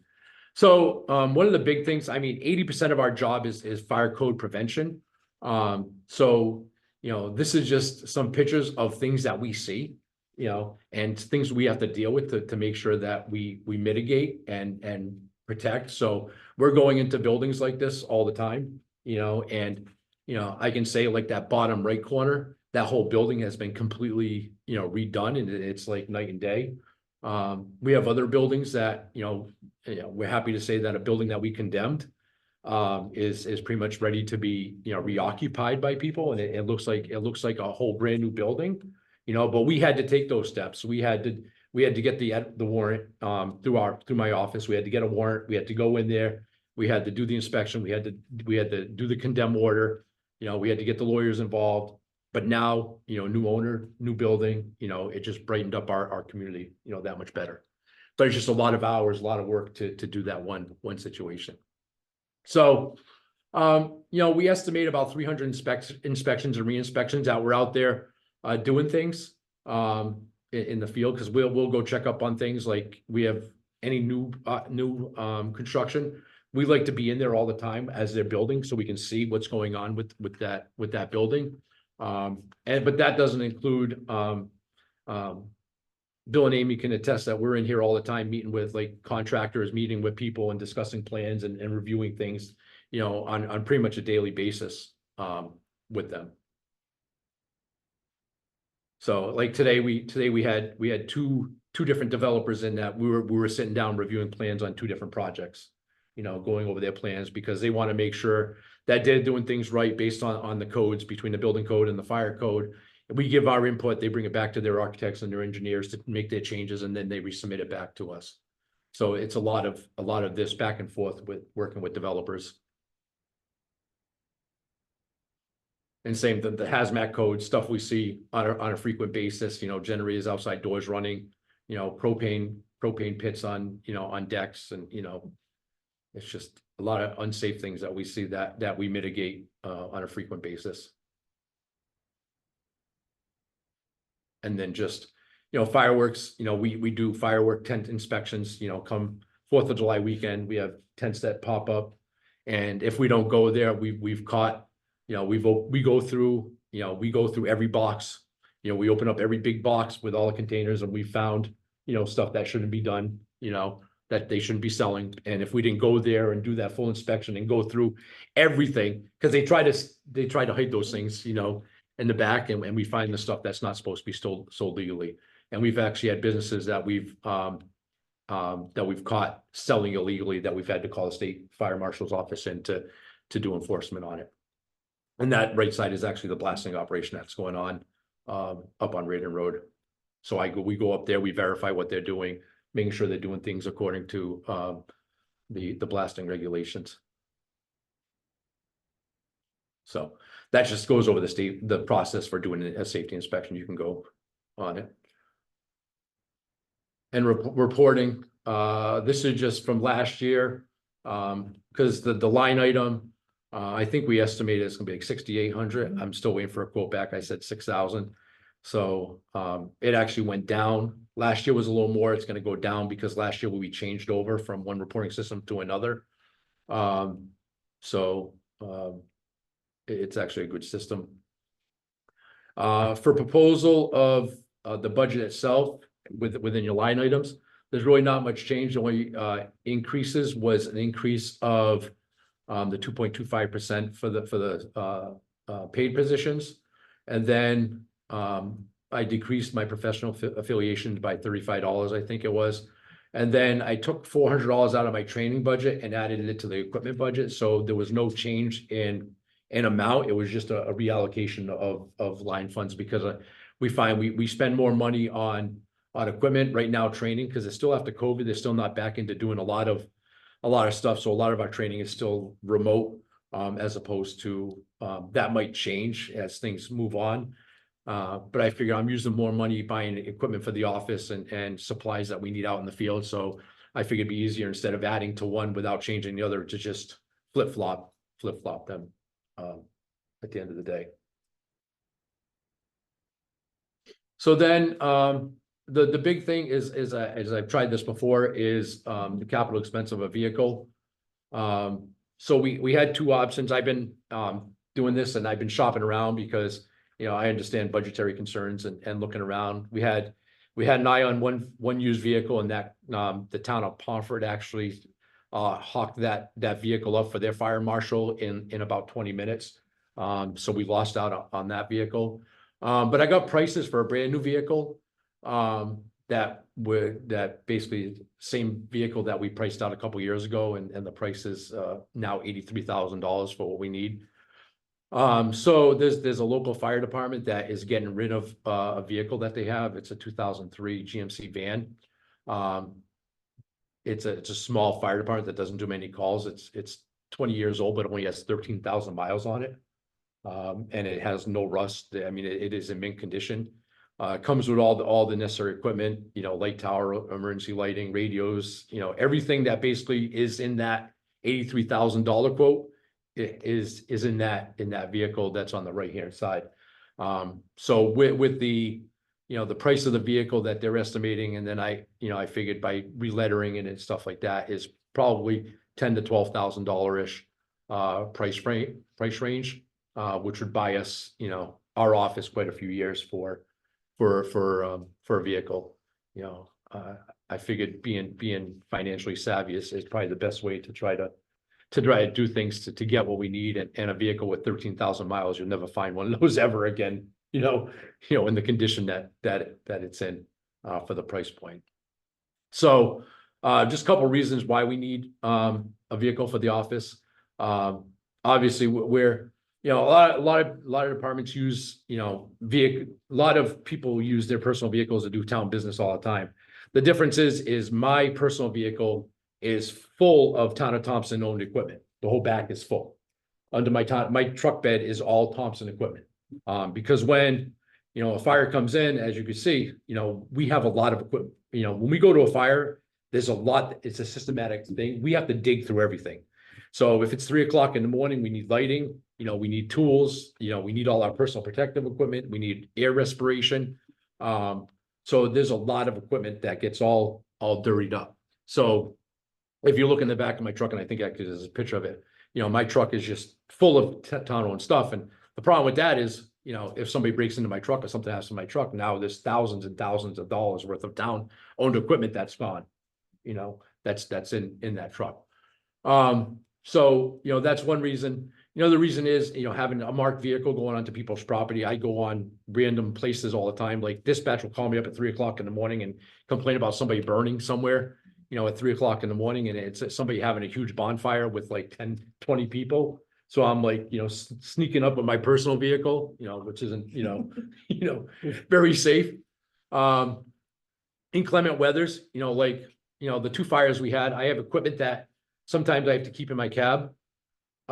So we had the 2 fires that were in the winter time, you know, my camera stuff, you know, Hal has to dry, stay warm. I literally had to have my truck run for both those fires for 5-6 hours. I went through a tank of gas on each fire on my truck, and all I get is mileage from my house, you know? So I spent $40 in gas, you know, to get $3 in mileage. And it's just the wear and tear on my truck, you know, and when my truck breaks down, then I don't have a way to get any of the equipment to a fire. And even that equipment I use on inspections, because I have meters, I have tape measures, I have electrical testing, just a lot of stuff.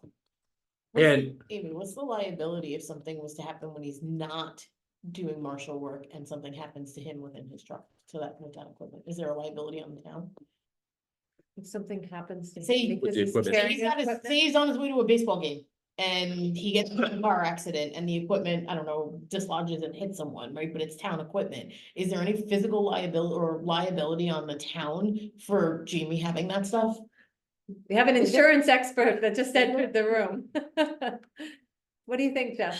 And I mean, I would I'm have not, to check with I'm our not going insurance after, agent. right, I'm looking cost justification, right? You're asking for a vehicle and I'm trying to understand, is there also something that we're doing to, or Jamie, that may end up being more of a liability on the town than a $12,000 vehicle? That's all the reason I'm asking, just for clarity for anyone who's thinking there's a different reason I asked the If question. anybody had seen it, Jamie came across this van, this all-wheel drive van in the last couple days. yeah, And when I saw it, I was ecstatic because it's exactly what he needs. And liability or no liability, he really shouldn't have to use his vehicle the way he's been using his vehicle for the last 6 years. since 2019, yeah. So, Mhm. but there would be a liability. A lot. Jess is shaking her head. Yeah, just that. So the other problem is, you know, stats, there's 2,500 emergency vehicles struck on highways each year. So I bring my vehicle on if there's car fires on the highway, we have a hazmat incident on the highway, which happens quite a bit in town for some reason. You know, now my personal vehicle's on the highway, you know, and there's a huge target on the side of the road. Well, you also don't have lights, do you? I have some lights, but it's not like, a lot of times the fire departments leave because, you know, I sit there and do investigations. So I'm by myself with, you know, just with my vehicle on the side of the road somewhere doing investigations. So, you know, it gets pretty hairy sometimes. Yeah.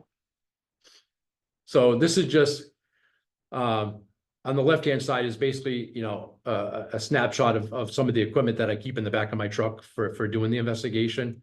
We have a bunch of, the tool bag is all DeWalt tools, you know, because like perfect example is one of the fires we had, I had to use our circular saw. I had to use my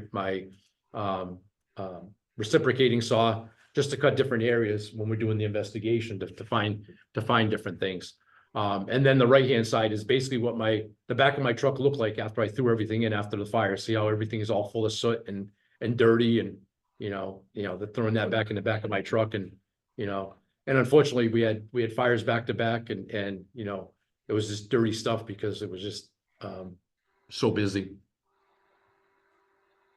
So this Here it is the van I found. The nice part about it, I mean, it has everything. It has all the storage compartments that we need for what we do. It's all-wheel drive vehicle, so it can get anywhere. They said it goes just about everywhere. It's an older vehicle, but like I said, it's kept inside all the time, and it only has 13,000 miles. It has a light tower on the top of it, so if I'm on scene at nighttime and the fire department leaves, I have my own lighting available to me. Plenty of storage, plenty of space to get away.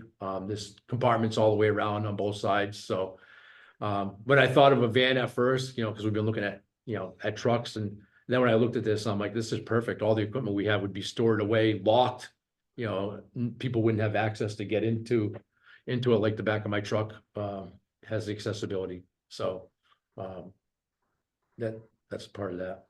And then just goes over stats. One of the biggest things with stats with cancer, because we're bringing that and I throw it in my truck, and I throw my stuff I jump in my truck afterwards, and I'm full of crap, and then my 11-year-old son jumps in my truck afterwards, and so Public Act 22-139, which is actually new to the fire service, which is a huge thing for a cancer study and for firefighters. One of the big things is solid contaminated, otherwise used, or dirty PPE should not be transported inside a member's private owned vehicle as part of the Cancer Act that is through the state, which is a public act.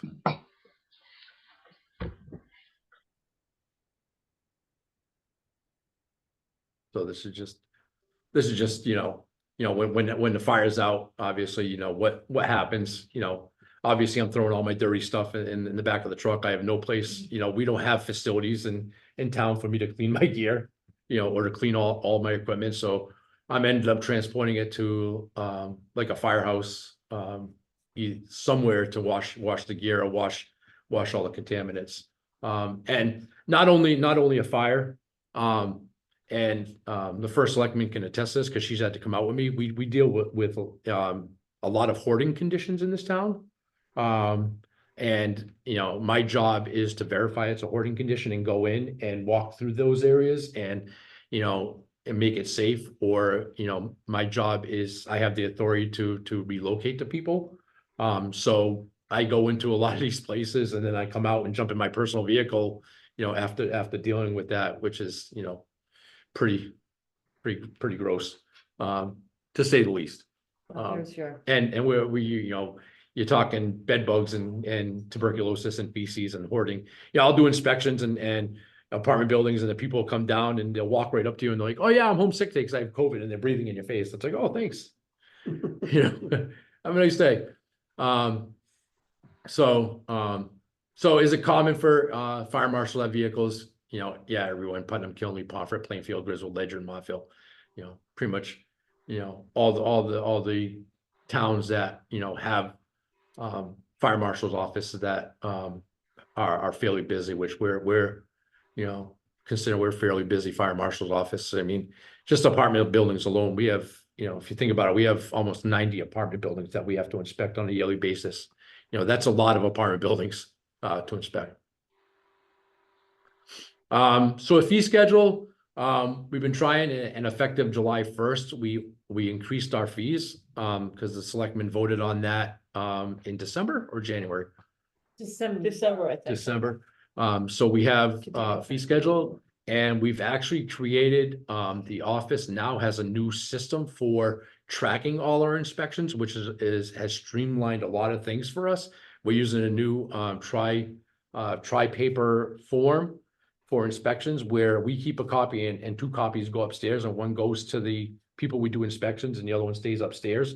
And now with the addition upstairs, with the extra help in the office, they're spot on with sending out invoices right away for our inspections. So it's gonna work out very well with the increase, with our change of way of doing business in our office. So in 2023, we collected $6,400 in fire marshal fees. July 1st to the end of the year, we've already collected $4,100 for the half a year. So we're doing pretty good on that. And like I said, we're being very proactive and aggressive in going out there and doing inspections. And with the new fee increase, and re-inspection fees that we're doing, it's actually working out very well.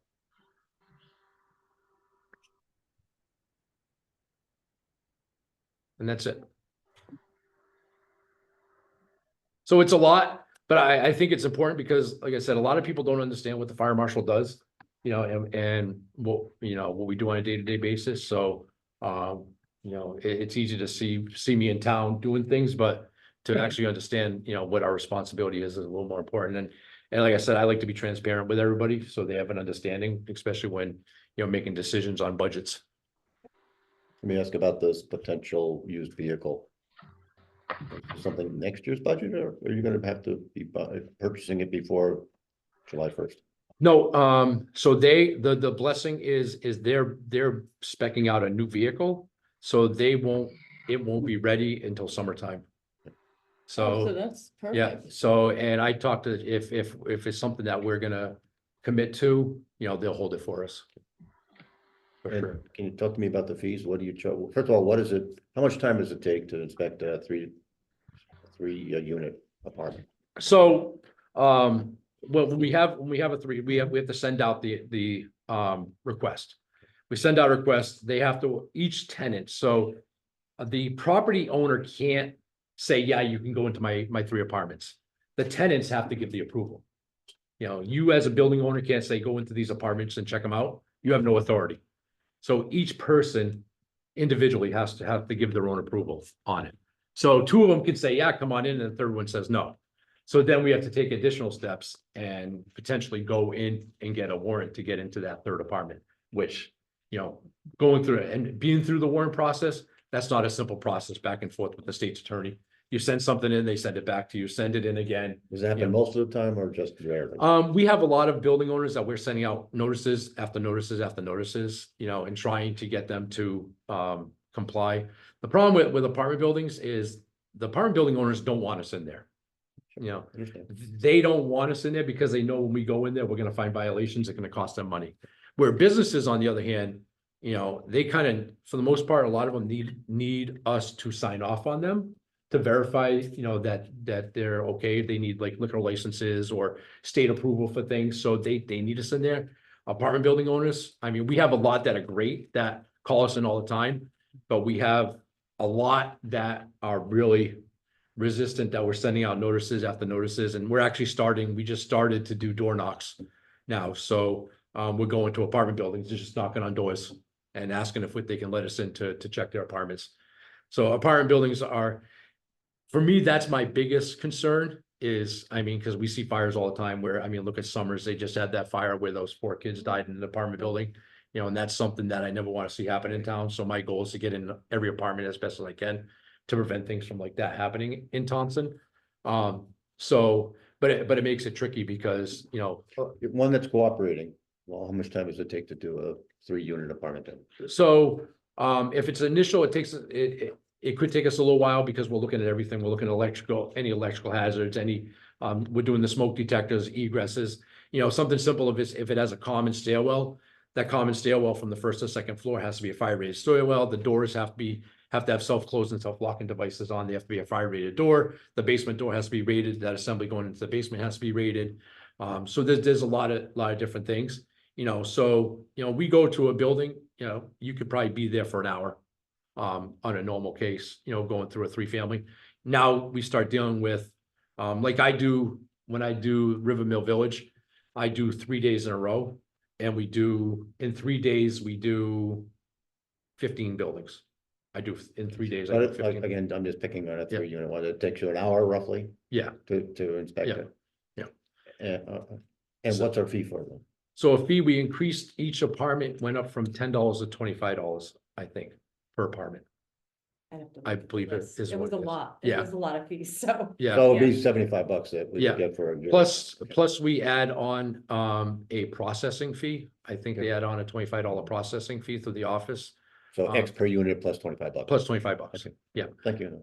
So it is a substantial amount. But like I said, it's, you know. I just want to make sure we're covering it, at least getting close to covering the Yeah. cost here. so. Yeah.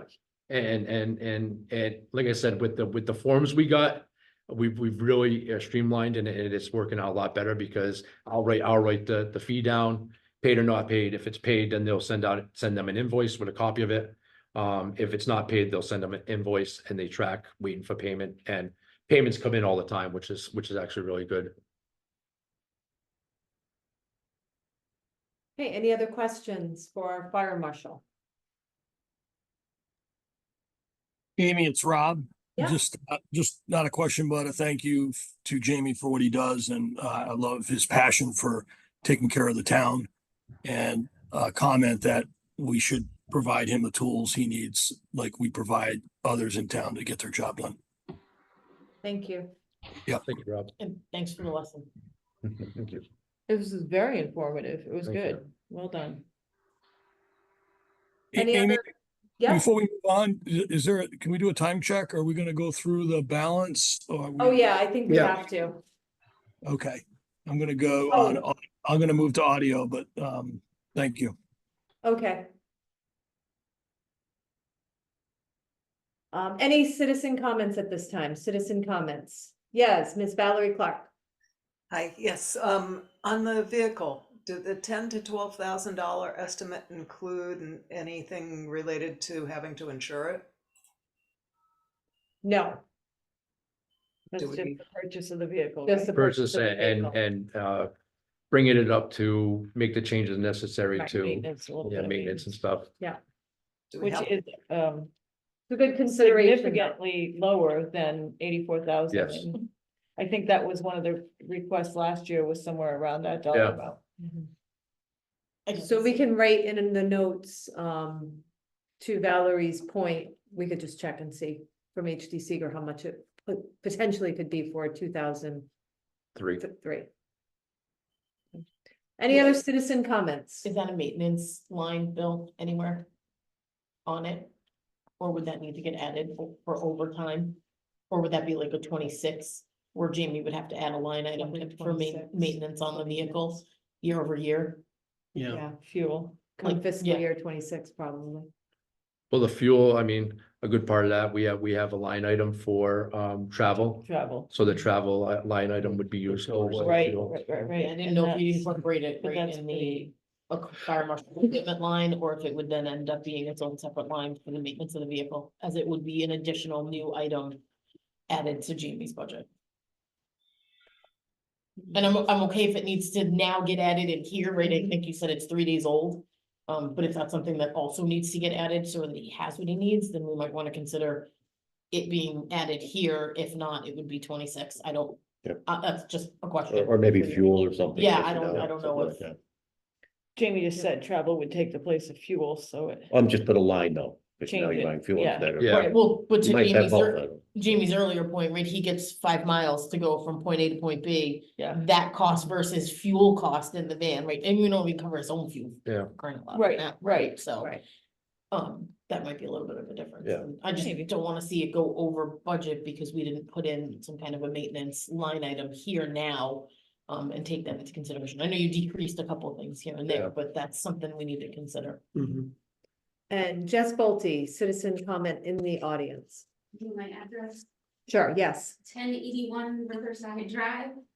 In regards to the insurance on something like that for the age of the vehicle, you're not gonna see a massive increase. I would be more worried about the liability that the town has.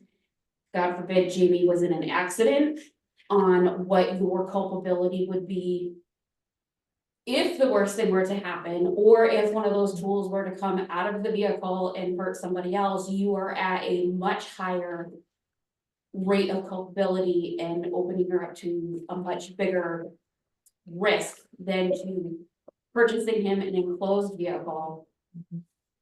Because also, even just on the theft side of it, most commercial auto policies or even municipal policies, if it's not locked, you have no coverage. I write those denial letters on a daily basis. So I've literally had somebody come out of a building, watch somebody remove something from his truck, and I had to say, sorry, it wasn't locked, there's no coverage, and I'm sure some of those tools add up pretty much, so there's that part of it. Yeah. And then there's the whole health and safety thing. As an insurance adjuster, when I was doing field inspections, everything had to be completely covered head to toe if I was doing mold inspections, so P190 respirator, Tyvek suit, the plastic booties and everything goes in a bag, it gets HEPA-vaxxed, goose tied. There, and he's wandering in dirtier stuff than that, Yeah, so that needs to be taken into account for. thank you. We appreciate that. Any other citizen comments or Board of Finance, Board of Selectmen member comments? All right, we will move on. Thank you. Thank you. Thanks, Shane. Moving on to recreation, page 5. Thank you, Jamie. Thank Nice you. job. Thank you. Yep, guys. 5.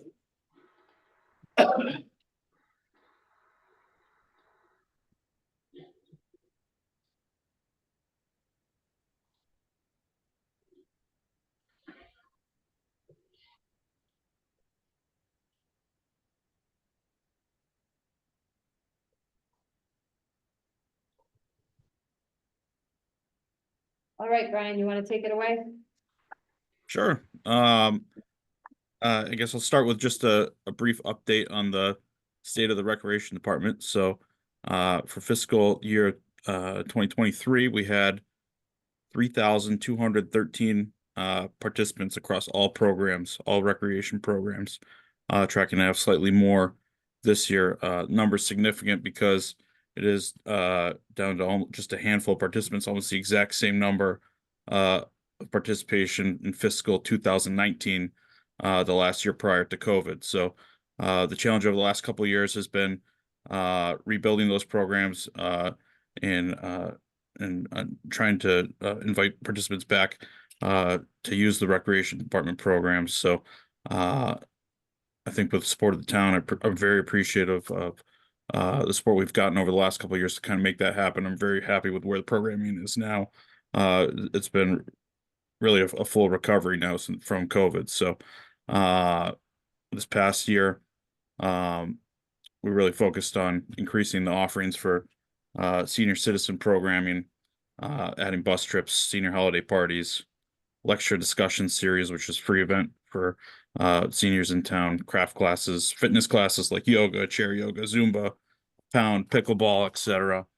And then of course focusing on what I think is an essential resource to working parents in our town, which is our adventure camp, summer adventure camp, which was utilized by over 80 families in town in our Greeley Recreation before and after school program, which is utilized by over 60 families in town this past school year. So really been sensitive to the pricing on those particular programs because they are primarily self-funded. We do have the challenge of the minimum wage increases, the transportation increases, but also want to make sure that the pricing of those programs is still reasonable for the families in town who rely on them. So we've had great participation. I think because we've been able to keep our prices as low as possible, and we're hoping to continue doing that in the future. So for programming, I'm very happy with where we stand. So I'm kind of shifting my focus for the next few years towards infrastructure, park infrastructure around town. I think there are some immediate safety issues which need to be addressed, mainly the footbridge in Riverside Park and the lights which were removed at the Riverside softball field because they were wood rot and just unsafe playing conditions. So We were without lights at that field for the entire year last year. Bull Hill still is not playable due to the irrigation system over there, and which will eventually need to be addressed, which will be a large ticket item. And then really what our plan is to do is to put together a subcommittee with our from our Recreation Commission to kind of build a 10-year plan to address a lot of these issues, the immediate safety issues, where we can repair and replace some of the existing parks, and then maybe explore some new recreational facilities or offerings around town. So that's where the focus is going to be for the next couple of years, trying to improve the infrastructure around town. We did submit a capital request for some of that for the Little League baseball field, as well as the lights at Riverside Park. And then we can, if you want to go through the line items of the budget first, we can do that. And if you have questions about the capital requests, I can do that as well. So. Can you talk about the software? Yes, so the software is a program which we always use, MyRec. The price has been increasing due to the level of revenue that we're taking in. So it's based off a range in revenue, but it's a flat fee, which can't really be attributed to any particular program. It's used for all of our registrations across all programs. So Well, I asked because it looks like, and maybe I'm missing it. It hasn't, we didn't spend anything in prior years, but we're asking for $4,800 this coming year. right. So I believe it's been requested before and it hasn't been added to our budget line. I believe it Requesting got again better. this year. The rec surplus, The rec, its own. the recreation has their own Its own surplus. money, okay, Do we have a gotcha. dollar amount on that? It's around 15 to 20,000, and I think the reason that Brian is considering moving it into the budget is because that spendable portion of the rec fund has been drifting down steadily year after year after year. So I think, and Brian, I don't mean to speak for you, but Yeah, what no. Brian and I chatted earlier today, we were talking about that. In contrast, the unspendable portion of that, the donation fund side of it continues to grow. But I think it's an impact from less profitability in the programs for the last couple of years, partially because of COVID and the like. Can we get So- actual dollar amounts on the Yeah. expendable and the donation side as well? Yeah, And what the donations are being used for? yeah, right now, yeah, I can get that. for you. Yeah, that would be great. Rather than- sure. I asked because for the budget side, it's the biggest change we've got from the prior Right. budget. And in the past, on this budget, it's been zero, so. It's a total increase in an item, a total increase in an expense item. Yeah, Right, because- and it's an I item understand that, where, yeah, it wasn't done before, but So I don't know if this is part of Sue's request, but how much has it been, right? So if we've done it. So in Brian, in 22, past years, that 23. was Yes. around 3. so it was 3,000 in 2022. Yeah. It was 4,000 in 2023. 4,800 this year, and that's because of the increase in revenue. So right now we fall into the category $250,000 to $300,000 revenue on the software, on the program. So I believe last year was 150 to 200 because that was a COVID recovery year, and before that, COVID year, I think 3,000 might be the minimum that they charge for the software at all. So I think where we've kind of flatlined now with revenue. I think that's where the fee will land or where it will stay. Again, like I said, my primary goal is to keep programming as low cost as possible for the residents. If you're looking at it from a fee standpoint, it's 1.5 to 2% additional costs on any program. So we will be having to raise, regardless of this is included in the budget or not, we will have to raise prices, do the minimum wage increases. And again, we'll have to account for that 1.5 to 2% through pricing of programs, if not, added as a budget line item. So Brian, this is Amy, in moving this to, instead of taking it out of the programming, moving it to just generalized software, is that going to, are you looking at it that it's going to assist you in keeping the program costs down? Correct, yes. That's what I thought you were saying. If we're not able to, I think the best course of action for us is to add a 1.5 to 2% fee to account for this, Burden on the- for all programming, to account for this software fee. Just because it is a cost that we'll have going forward for year to year, but it cannot really be attributed to any particular program. Okay. Cuts across all Right. services, A all. lot of companies are having to deal with this too. With fees, additional fees for online services like this. Like I credit have cards. a question about, make sure you're talking loud. So we can hear you say it. Somebody's saying I'm not talking loud, that's me, that surprises me. Secretary of the Rec Commission is at a 2.2% increase, not a 2.25. Probably a I think it's a. addition error on my part. Yeah. It should Right? be Am a I reading that 2.25 correctly? like the others. I don't think it was intentional, but. No, I know. I'm sure it's not. I just know that's one of the smallest, recording secretaries There you go, Susan. has the smallest salary, so That one was less than $1. it's important To to move. have that. No problem. Any questions for the rec director? He touched upon the capital request. Did we discuss that well enough, Bill? I think so. Okay, we've got the. No, lights. help me out. You talked several projects. Can you tell what you're spending and the total amount and? That's in the capital. For the capital request, Yeah. Yeah, I'm so sorry. the Little League was requesting 12,000 this fiscal year, 36,000 over the next 3 years. So that's to resurface the playing surface at the middle school baseball field on Red Bridge Road. And I believe they submitted a detailed report on that last fiscal year. The other request is for the lights at Riverside Park, which were taken down before the season began last year.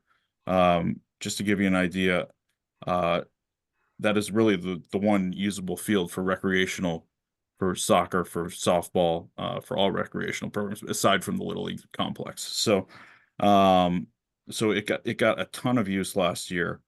And with the lights taken down, a lot of these programs are limited of when they could play, having to move, practice times, having to move games out of town altogether, practices out of town altogether, just because we didn't have the field space. So just to give you an idea of the spring, we had Thompson Middle School softball, Thompson Little League softball, Jack Benny softball league, Church League softball, Nikon soccer, and then our own recreation department programming, using that field every single day, from spring through summer, Monday to Friday, 2:30 to 8 p.m.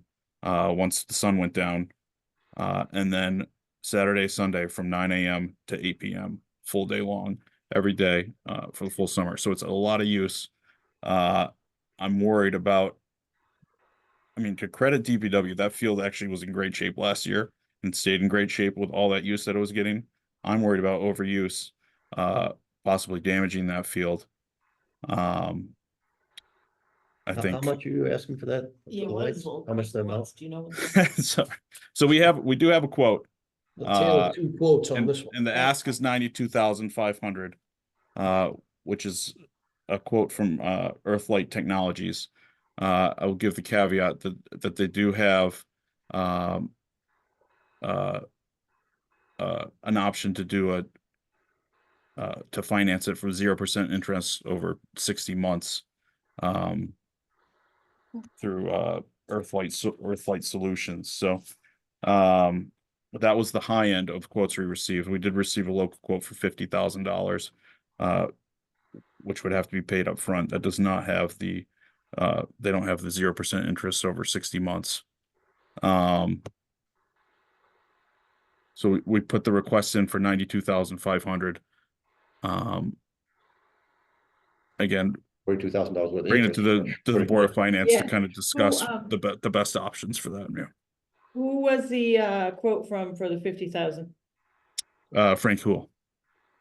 Frank Poole? Yes, Frank Hool. Yep. Local electrician, right? Correct. Yep. Any other difference in the quote besides just the? Yeah. Well, Frank is a yeah, local Frank uses the field, so I involved think citizzen. he has a Yeah, vested Frank uses interest the in. field, yeah. actually, that's a Okay. good point. Right. Frank has been running the men's softball league in town for years. And he is a local electrician, Thompson guy. And I will point out though, too, I'll reiterate that these were quotes from March. Not that it will change drastically, but in this market, in this inflationary environment, you just don't know. Sometimes things skyrocket unbeknownst. So I think Brian's just trying to be safe with what he's asking for. Because we haven't gotten new quotes since then. Correct, Brian? You didn't get a new quote. That's right. Correct. Okay, Also, they're a year old. they're a year old. So. And the footbridge, you'd mentioned the footbridge. Yep. So I spoke with Amy about that. I think, the plan is to use some of the, excess or some of the existing, allocation in the parks maintenance budget to address, the safety of the footbridge.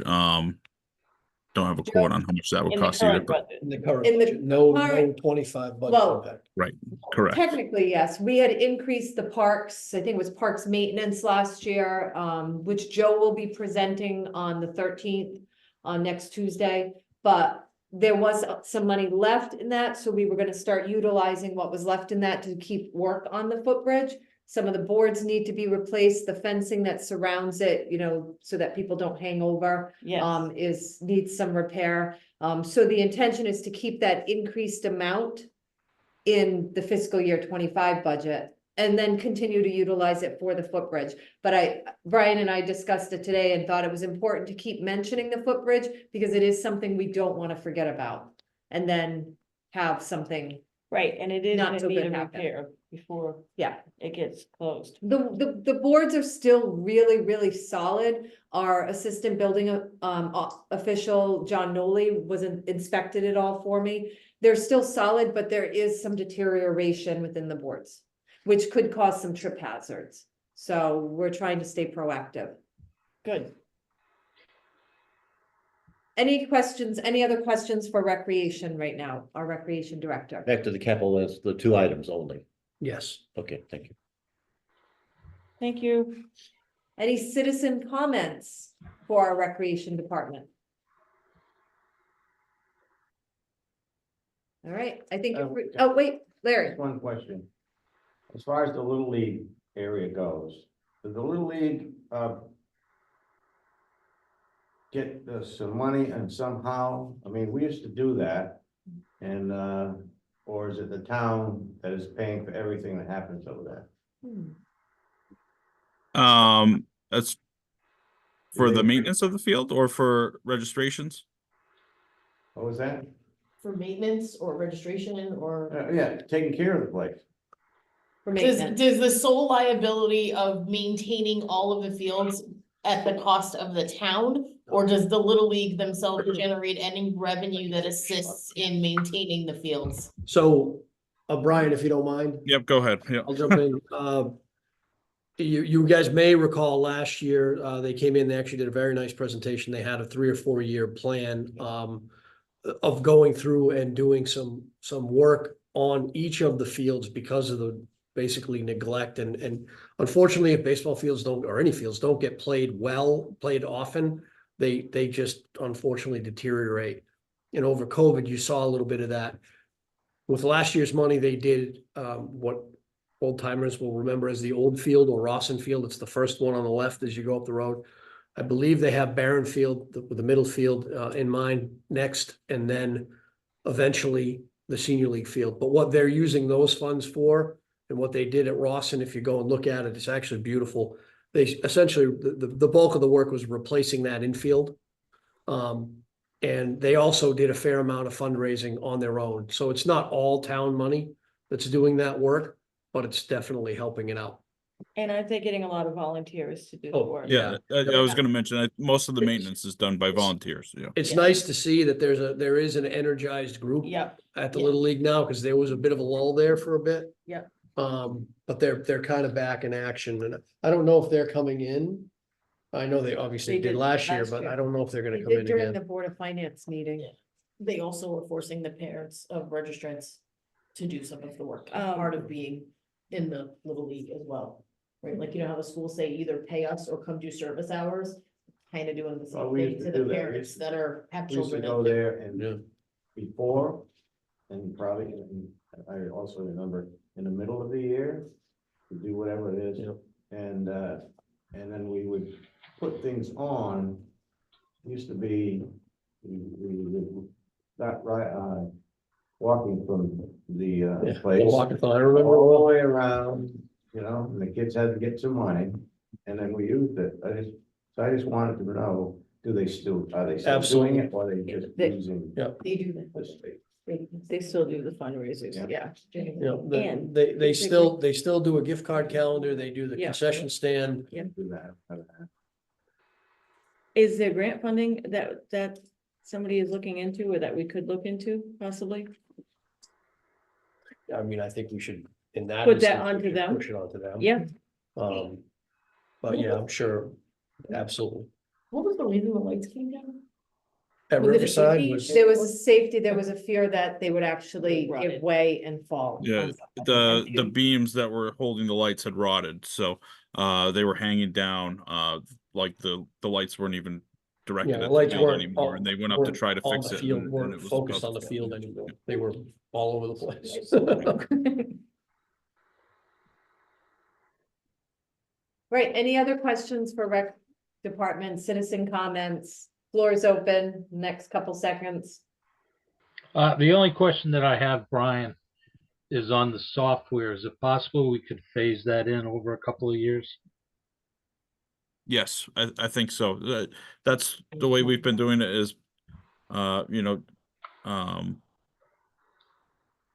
incorporating it into the registration fees. I think, yeah, even if a smaller amount,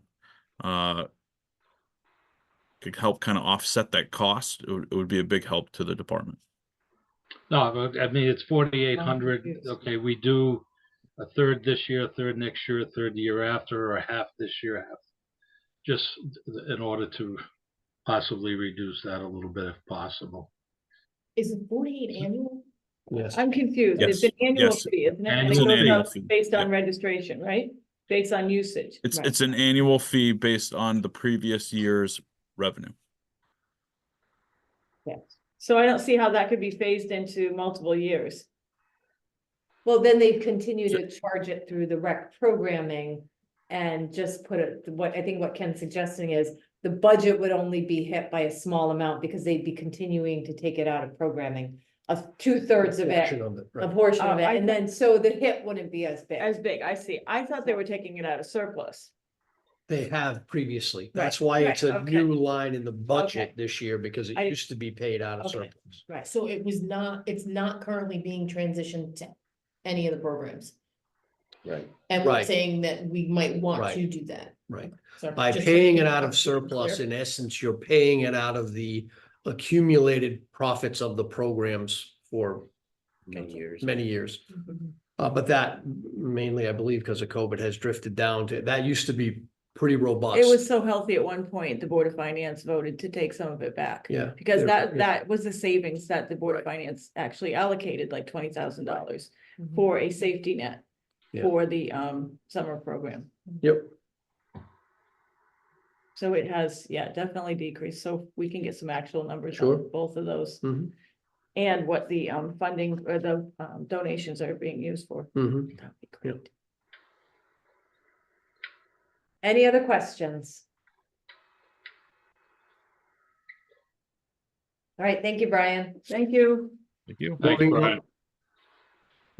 Okay. Moving on to animal control, page 4. in the room. Hi, Erin. Thanks for being patient. It's a long night. How was the ice cream from Alamode? It's very good. I haven't had very much. I had 2 bites and that was it. Oh. It's pretty good. So I guess I'll start up with a little update. So I've been here since June. It's been a busy 7 months. I've impounded 59 animals so far. 32 have been adopted. Some of them have obviously been reclaimed. There were a couple of dead on arrivals, unfortunately. I've worked on at least 188 complaints, still counting. Got a few awesome volunteers that are helping with laundry and on the weekends for me. We're constantly trying to improve the shelter. Currently, we have no adoptable animals in the shelter, but at this time, we do have 2 dogs that are staying with us to help another town for an animal cruelty case. There are way too many dogs to be able to fit into 1 pound or even 10 other pounds. So we have a couple at the shelter right now. Licensing compliance is still going up. We have about 150 dogs more licenses this year than we did last year or the year before. 150. It was 150. Wow. That is a Yeah, lot. I think we're actually at 139, but it's very close to 150, so I just rounded up, obviously. But still, that's a lot more than last year or the year before. Let's see what else. The animal control now has a Venmo account that people can donate to. Thanks to the finance department, they helped me set that up. We got some really awesome vinyl from Dave's Airbrush Shack on the side of the vans. We just had the fee schedule updated as of February 1st and added in fees for redeeming pets and boarding for quarantine purposes or delayed pickups if owners aren't picking up within the next day. I don't know what you guys want to do for the line items. Just kind of jumping along. It's late now. No, that's Well, okay. let You're me giving ask us about good background. Okay, if I may ask about travel, it just is the first line that I see it change in, other than the salaries. There's not a Travel, whole lot of, go ahead. travel, you budgeted 500, you're asking next year for the current, you're asking for 300 next year. You've already spent virtually 400. Is there a expected reduction in travel costs going forward? Well, that was a projection, Steve. Yeah, it was. Right, well, I understand. But was anything spent? Oh, you mean- okay. Yes. Oh Yes, yeah, I no. would have I to- think there's $5 is what I've spent so far this year. There's something hitting the travel line then. You haven't put in mileage, Aaron? No, I have not put in mileage. I had a parking that I had to She's do. now using the van. So Oh, she's- okay, all right, great, thank you. So something. I had one of those That explains a it. parking garage that I had to pay for $5. Well, the sheet we have says you're going to spend 386 this year. That's why I asked the question. If Yeah. 300 next year was appropriate. I will admit I did not do perfect on documenting the mileage for my own personal vehicle. I didn't have that paperwork in the beginning, and then that probably would be why it's projecting that way. But I don't have that actually documented, so. Could some of it been from Jan? Let's remember, oh no, because nope, Jan was already No. gone. No, it was yours. But the budget was constructed by Jan. Yes. So the 500 ask last year was from the previous ACO. Sure. Yeah. I understand But that, but it looks I'm like just, you my spent concern is it looks too low. $386. Well, that's a question- projection. It's not what's been spent Not out what's of the been budget. spent, Right. so it's I not. understand. an Bill would have to look back to find out Just how he find came out up how with Okay, much that. so maybe we exactly can spent look at that line. Yeah, The other thing is too, the parking garage for the animal control training as well as travel to and from was not documented at the time. So that is not, could be potentially part of the projection as well, is that training that I was driving to and from Hartford for I think it's like 15 days. It was a lot of days I was driving to and from Hartford. Well, it's small. That's it's a not small normal, amount though. In general, and if it's just because the projection's wrong, then Mhm. maybe that explains it. So we figure that out, we maybe can understand. Yeah, whether the travel, it's right, or it's too low or too high or whatever. The travel's still on there at least a little bit because there's certain days I had to actually reach out to Department of Public Works because I couldn't get the van out of the driveway one of the days. So like in particular for that instance, if I have a call that I have to go to, I'm going to drive my own vehicle because it's all-wheel drive. So, you know, for that instance, I could be putting mileage in. Sure, and Yeah. you should, no question. Telephone has increased significantly. The telephone might actually be going down. Bill was looking into it with me. I found a SIM card in one of the cameras outside the shelter that's not even being used, and we turned that in. We also took off the hotspot, and we took off the prior animal control officer's phone because we couldn't get access to it. So that should be going down. However, we haven't gotten the projection of what the bill will end up looking like over time, just because we just took those off. Okay. So it should okay. actually go down. So we should have some updates on that. That's good. What about the increase in the food? The hungry dog. Did you hear that, Aaron? I heard it just barely. Was it food? Yeah, what about the increase in food from Nicola? Yeah, sorry, I'm looking at, it's the same kind of question Steve's been asking, right? If we look at projections versus budget and the increase, like, doesn't, unless my eyes are gone Where by am I now, seeing but. that? Canine operation food Yeah. is towards, I see it. The way bottom. 250. Right. So, I don't Yeah, actually know something where like the previous number came from. I mean, obviously we have a switch of animal control officers. I don't know where that number came from. I was told that the reason why it was $50 is because a lot of the food gets donated. However, certain things weren't being covered previously, like kittens that don't have mothers. So like for instance, milk replacement powder is not something you would get at a vet hospital. You get it at a pet store, and a lot of people don't always donate enough. It's pretty expensive. It's about $35 per canister, and that usually lasts only around 2 weeks for a litter of 3 to 4 kittens. So things like the milk replacement powder for those animals, pill pockets if we don't get enough donations, special food diets for if animals are allergic to chicken. That's a pretty common thing now. Then if I don't get those things in donations, I have to be able to buy it. For prescription diet foods, I can get that at a vet hospital and have that come out of the dog fund. But for things that I would buy at a pet store because I'm not getting enough donations for, I just need to have a little bit of a buffer to be able to get those things. What is the dollar amount in the animal fund? It's around 40. I can get you a better number, but keep in mind, we're already pushing all vet service, well, because of budget changes last year, all vet bills are going through the dog fund. They're And- not and- hitting our budget. Correct me if I'm wrong, but we had a dollar amount we wanted to keep that around. I want to say it was 40 or 50. So So stop taking them to the vet, Aaron. you can't do that. I'm joking. No, there was a dollar amount we had talked about keeping. Sure, That fund over 25. Was it? I thought it was higher than that. I don't think it was ever higher, much higher than 40, was it? Because the dog fund originally was Around 50. 50, Yeah. okay. I mean, I, So where is the dog? So the dog fund Sorry. is a separate fund outside of the general fund. And it's largely the accumulation of donations over the years that are used for specific things. One of them being vet bills, or if they were to be a capital improvement at the shelter. Mhm. the doghouse. It's still the pound. I'm gonna be into the doghouse for You're that. gonna be in the doghouse. the animal control facility. Yeah. That's the right word. Yes, yes. But it also is from license fees and things like that as well. Correct. Yes. Yeah. But the license fees It's are very not. minimal. Small It's, minimum, but- we, much like, get a bump or much like, exactly, like a lot of the work that Renee does in the town clerk's office, we get, what we keep is tiny, which Very is tiny. a crime, frankly. Because Yeah.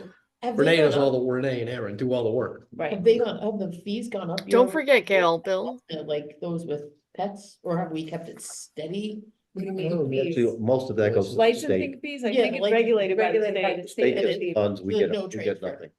No, we get like a dollar a buck, piece. yeah, like a buck on every Federal. registration or Yeah. something. It's very So it minimal. really doesn't help a Just heck of a covers lot. the, not even the clerk's office. Aaron, I think you're doing a fabulous job with fundraising. I see the online things, I see that people are donating, and I think that you have a great following of volunteers as well. The boxes that come in from Amazon are just insane.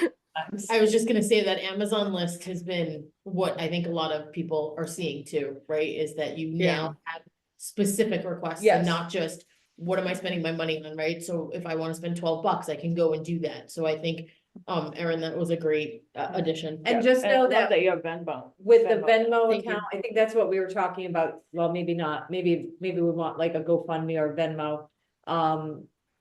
Some of the fencing is rotting, for some of the kennels. So Erin and I have been discussing it, and she's gotten some quotes for replacement of all of the fences that encage the animals. So be watching for a nice capital fundraising campaign. It's not something we're gonna ask for from the taxpayers, but we're gonna be looking for those dog lovers and cat lovers that want to, help improve the shelter. I think when we first reopened the dog shelter, we didn't realize the need to have an ACO on the premises or in the town, and we were farming it out to NECOG, who was not really doing the work that needed to be done. And I think as Jan was able to get things going, the previous ACO, but I think Erin's really taken it to another level of understanding of what the need is in this town. And I think you're doing a great job. Thank for you. one thing. And I think what you're asking for is very reasonable. Questions for the ACO? I wonder if we could get the projections for the current year updated too, so it will help me understand whether the projections for the requirements for next year are appropriate. Again, the supply line going up $1,000 versus the budget, but it's still even versus the current year, it's $600, which is close to 50%. Geez, I'd like to make sure that that's appropriate. Some real numbers. Yeah, I mean, maybe it is, but maybe it Some- isn't. So I'd like to know what maybe, More again, accurate. I'm getting the feeling that the current year projections are not right. That's good. Maybe I'm wrong on that, but I guess I've heard that about the mileage and other things, so. I'm not being critical, I just don't know if we've used year-to-date numbers or, what's happening. We have taken a look at year-to-date numbers and expected spending for the remainder of the year. However, all expenses do not occur in a linear manner. Of throughout the course, year. sure. So there is some variability when Right. developing a projection, and I course. think that's some of what you're seeing. Right, I'm asking for a second look to Yep, make sure. it's sure. And appropriate. Bill, maybe if there are a couple of those, and I think Erin alluded to, there's a couple coming up that haven't been put in yet. Maybe if there's some big ticket ones, you could just help us understand what Yep. they are. And then Erin, not to put words in your mouth, this is Nikki. Did I understand correctly that there's also some adjustments being made to the request because the initial budgeting was not done by you and may not have been a fair assessment of what's necessary? Correct. So, for instance, previously the animal control officer didn't deal with cats. Per the state law, we're actually required to take care of sick or injured cats. So, like, I have to by law help animals that are injured for that instance. Like there was a couple of cats that were hit by cars, and I had to obviously impound them and bring them to the vet hospital and get them care. But that also includes those tiny kittens that have no mother that have been abandoned, which is why the milk replacement got added on there into the canine operation fund, which previously it was $50 because there was really barely any dogs that came through. In total for dogs that I've impounded, there's a number for impounded dogs. Give me 1 second. For total dogs that I've impounded into the shelter was been 24 total. That's it. So in those dogs, a lot of them got claimed back the same day or the day after. So I wouldn't have really even needed to feed them more than 1 or 2 meals maximum. Whereas the cats, I had a cat in the shelter for 4 months. It's a lot different for the cats. People don't claim them or bring them back home.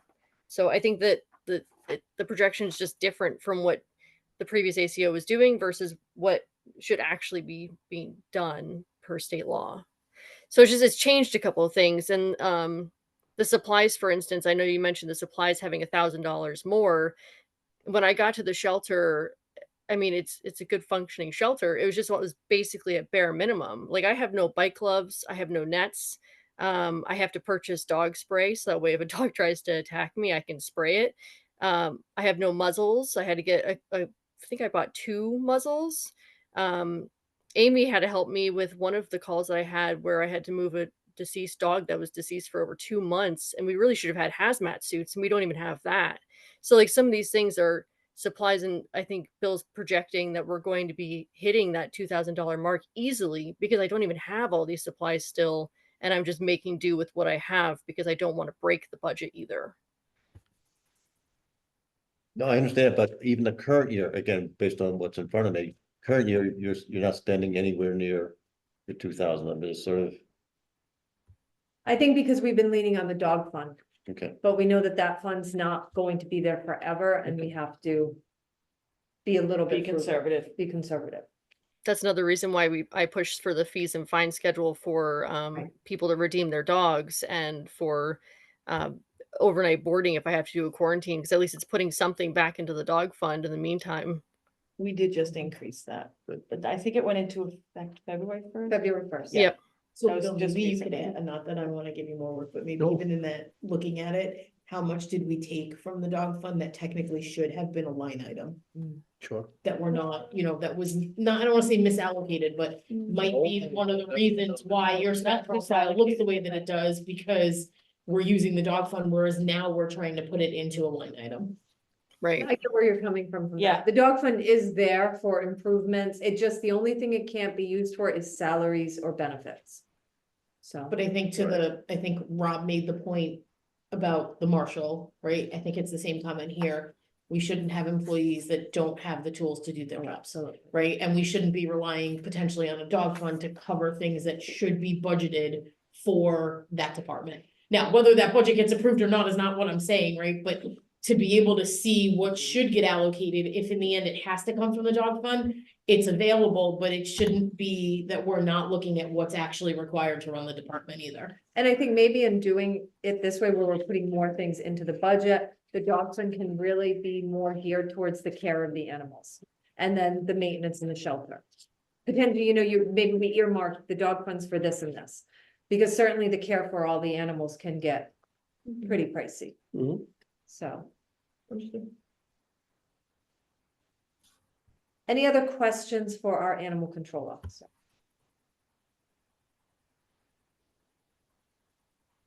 Citizen comments for, yes, Ms. Valerie Clark. Did I miss it? What's in contracted services? Oh, you know what? Before? Well, I'll let Erin explain, but I Oh. did mean to point that out. Thank you, Valerie.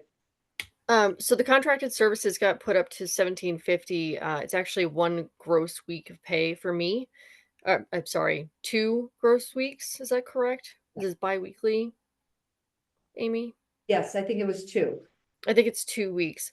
So it actually cover for me to be able to have a vacation because right now I work almost 24/7. I have to work every single day because I have animals in the shelter every single day, but it would actually make it so even if I have volunteers take care of the animals, at least I could have a animal control officer on call. So that way, when I do take a vacation, I can actually have the time to do so. But that obviously isn't covering any of personal time off or the sick time. But at least it would cover for me to be able to take the 2 weeks that I have included in my benefits. So For what this- clarity, it's not going to Erin, it's No. going to cover a consultant to be Erin while she's Correct. gone. Correct. Another certified animal control officer. There's a lot of times like the volunteers will help. I step in to help whenever I can on emergency calls, but not every emergency call can just the average volunteer or first selectman go and help out with. You need someone who's actually a certified, actual state certified ACO. So that's what this would cover. And you're right, like a consultant. And she would contract and choose who, right? We had like maybe 3 different towns you were thinking of. Yeah, there was a couple other animal control officers. I know one of them is willing to do it. The other one I have to talk to. She's much closer, but I have to talk to her still. But obviously, I didn't push anything because we haven't even gotten this approved. Right. But even if I had someone as on call for emergencies only, then at least I would have that money to be able to give to somebody else to take my spot, essentially. Right. And did we increase this position to a full-time last year, right? You remember what it Was it 40 hours? Not yet, I think she's putting in well into 40 hours. I know that, yeah. Um, Aaron, do you know? What the previous ACO's hours No, were? what did we get into the budget for you? Well, let me just see. Correct. I have no idea. She just knows she gets a salary. Maybe it's a salaried position. It was based on hours. It was based on hours, Oh, though. Because we've been moving it up a little bit, trying to get it to a full-time position.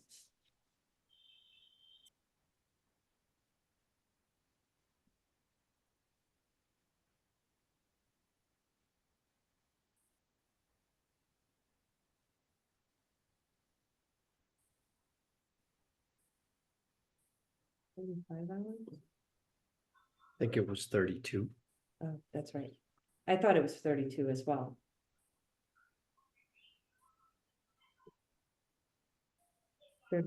Well, 2765. That feel about right? no, it doesn't. I think it's 35. Okay, so it is 35. 35, 24. yeah. But on most timesheets, on most weeks, she's putting in over 40. So. Any other It's a busy questions? busy I'm a town. firm believer that. It is people a get busy paid for town. What they're putting in. I know Because- because you check in with me all the time and there's a lot going on and. She even recovered a cat from somebody the other day that had stolen their neighbor's cat. What Oh, did it's you do in the exciting. past when the ACO was out of town or left the area or was on vacation or whatever? I have no idea. Afraid nothing happened. I don't think that she ever took time off. Are you talking Mary or are you talking?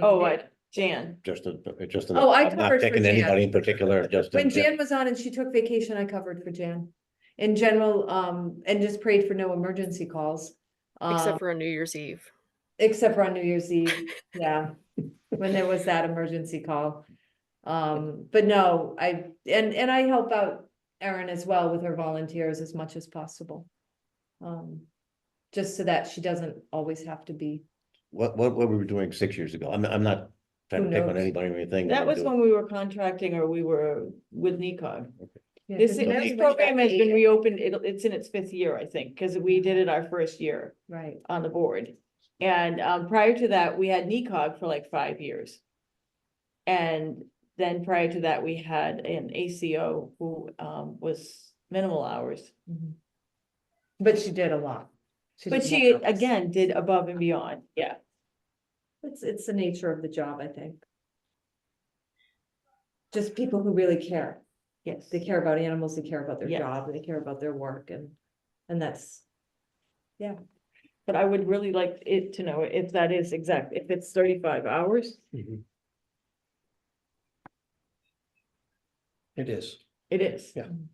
Yeah, looking at the math, the hourly rate rang a bell. mhm. What's the hourly? It's like 24. 24. I think we were shooting and we kind of shot for a number too, but that sounds about right. Mhm. Any other questions for the ACO? Yes, Ms. Clark. Yep, I think I'm hearing, and tell me if I'm wrong, but I think I'm hearing that this proposal is going to get reworked. And in particular, line item 160 for the telephone, looks like it has a potential to come down once we know more, but that's fresh information, is that correct? Correct. So these numbers are going to change. Yeah, Thank you. yeah, there are a couple that could, but I would venture to guess that many numbers in the budget will change.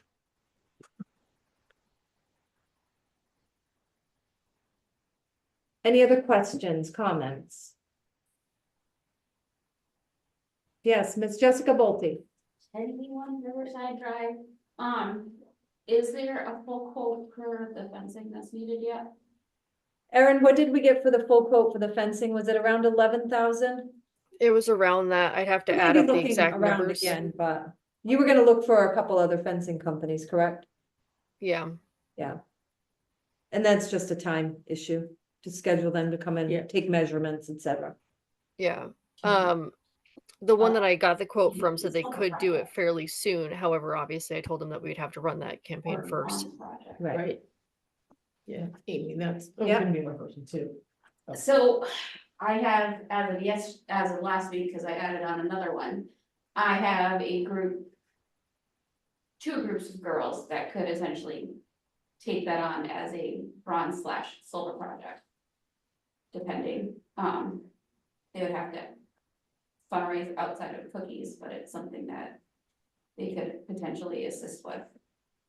That would be awesome. It's like an Eagle project, That's but from the Girl amazing. Scouts. Wow. All right, that's But awesome. those are also things, I think, as we get into this in the future, Yeah. we need to be better at having the list of what our local groups that have requirements to do projects could take, because over time they have decreased in what they've done, that the return to our town has not been what it used to be for Eagle projects and stuff like that. Well, that'll be a great topic for discussion outside of the budget, since it's Yep, outside. that's of the exactly budget. my point. Yeah. All right. Any other questions, comments? All right, thank you, Erin. No problem. Thank you. Erin. And that concludes the budget presentations for this evening. Is there any other random comments, thoughts from the public, from the Board of the Selectmen or the Board of Finance before we adjourn? So Amy, just to be clear, from an agenda perspective, there's no other budgets as needed that you Oh, guys correct. have that you need to bring up? Okay, Right, sorry. that's okay. Thank I you. just wanted to make sure that We- you weren't about we to get had- into a whole nother We section. essentially had that in there. If someone was late or the like, I was gonna jump in and do finance, okay. just so we would fill the time. Yeah, if we had finished earlier, but we didn't finish earlier, then. I had I made like panic this. mode that you were about to bring up No. capital or something, and I'm like, oh god. I like having the Board of Finance members here, hearing it firsthand. Yeah. And for the department heads to just be presenting once. I'm hoping that this will be a new tradition and that it will save time for all of us. All right. Did you say you agree? No, not me. I don't know if you need a motion to adjourn. Yeah. I'll make it if you need one. Okay. I'm not on the board of selectmen. Steve has, I Nikki check. has the third, Nikki has the second. Take it. All in favor of adjourning at 8:53 PM? I. Aye. Anybody Aye. opposed? Anybody Larry want to wants keep to say. going? Do you want to say, Larry? Have a great night, everybody. I missed the, For a few minutes. ball game, I'll tell you.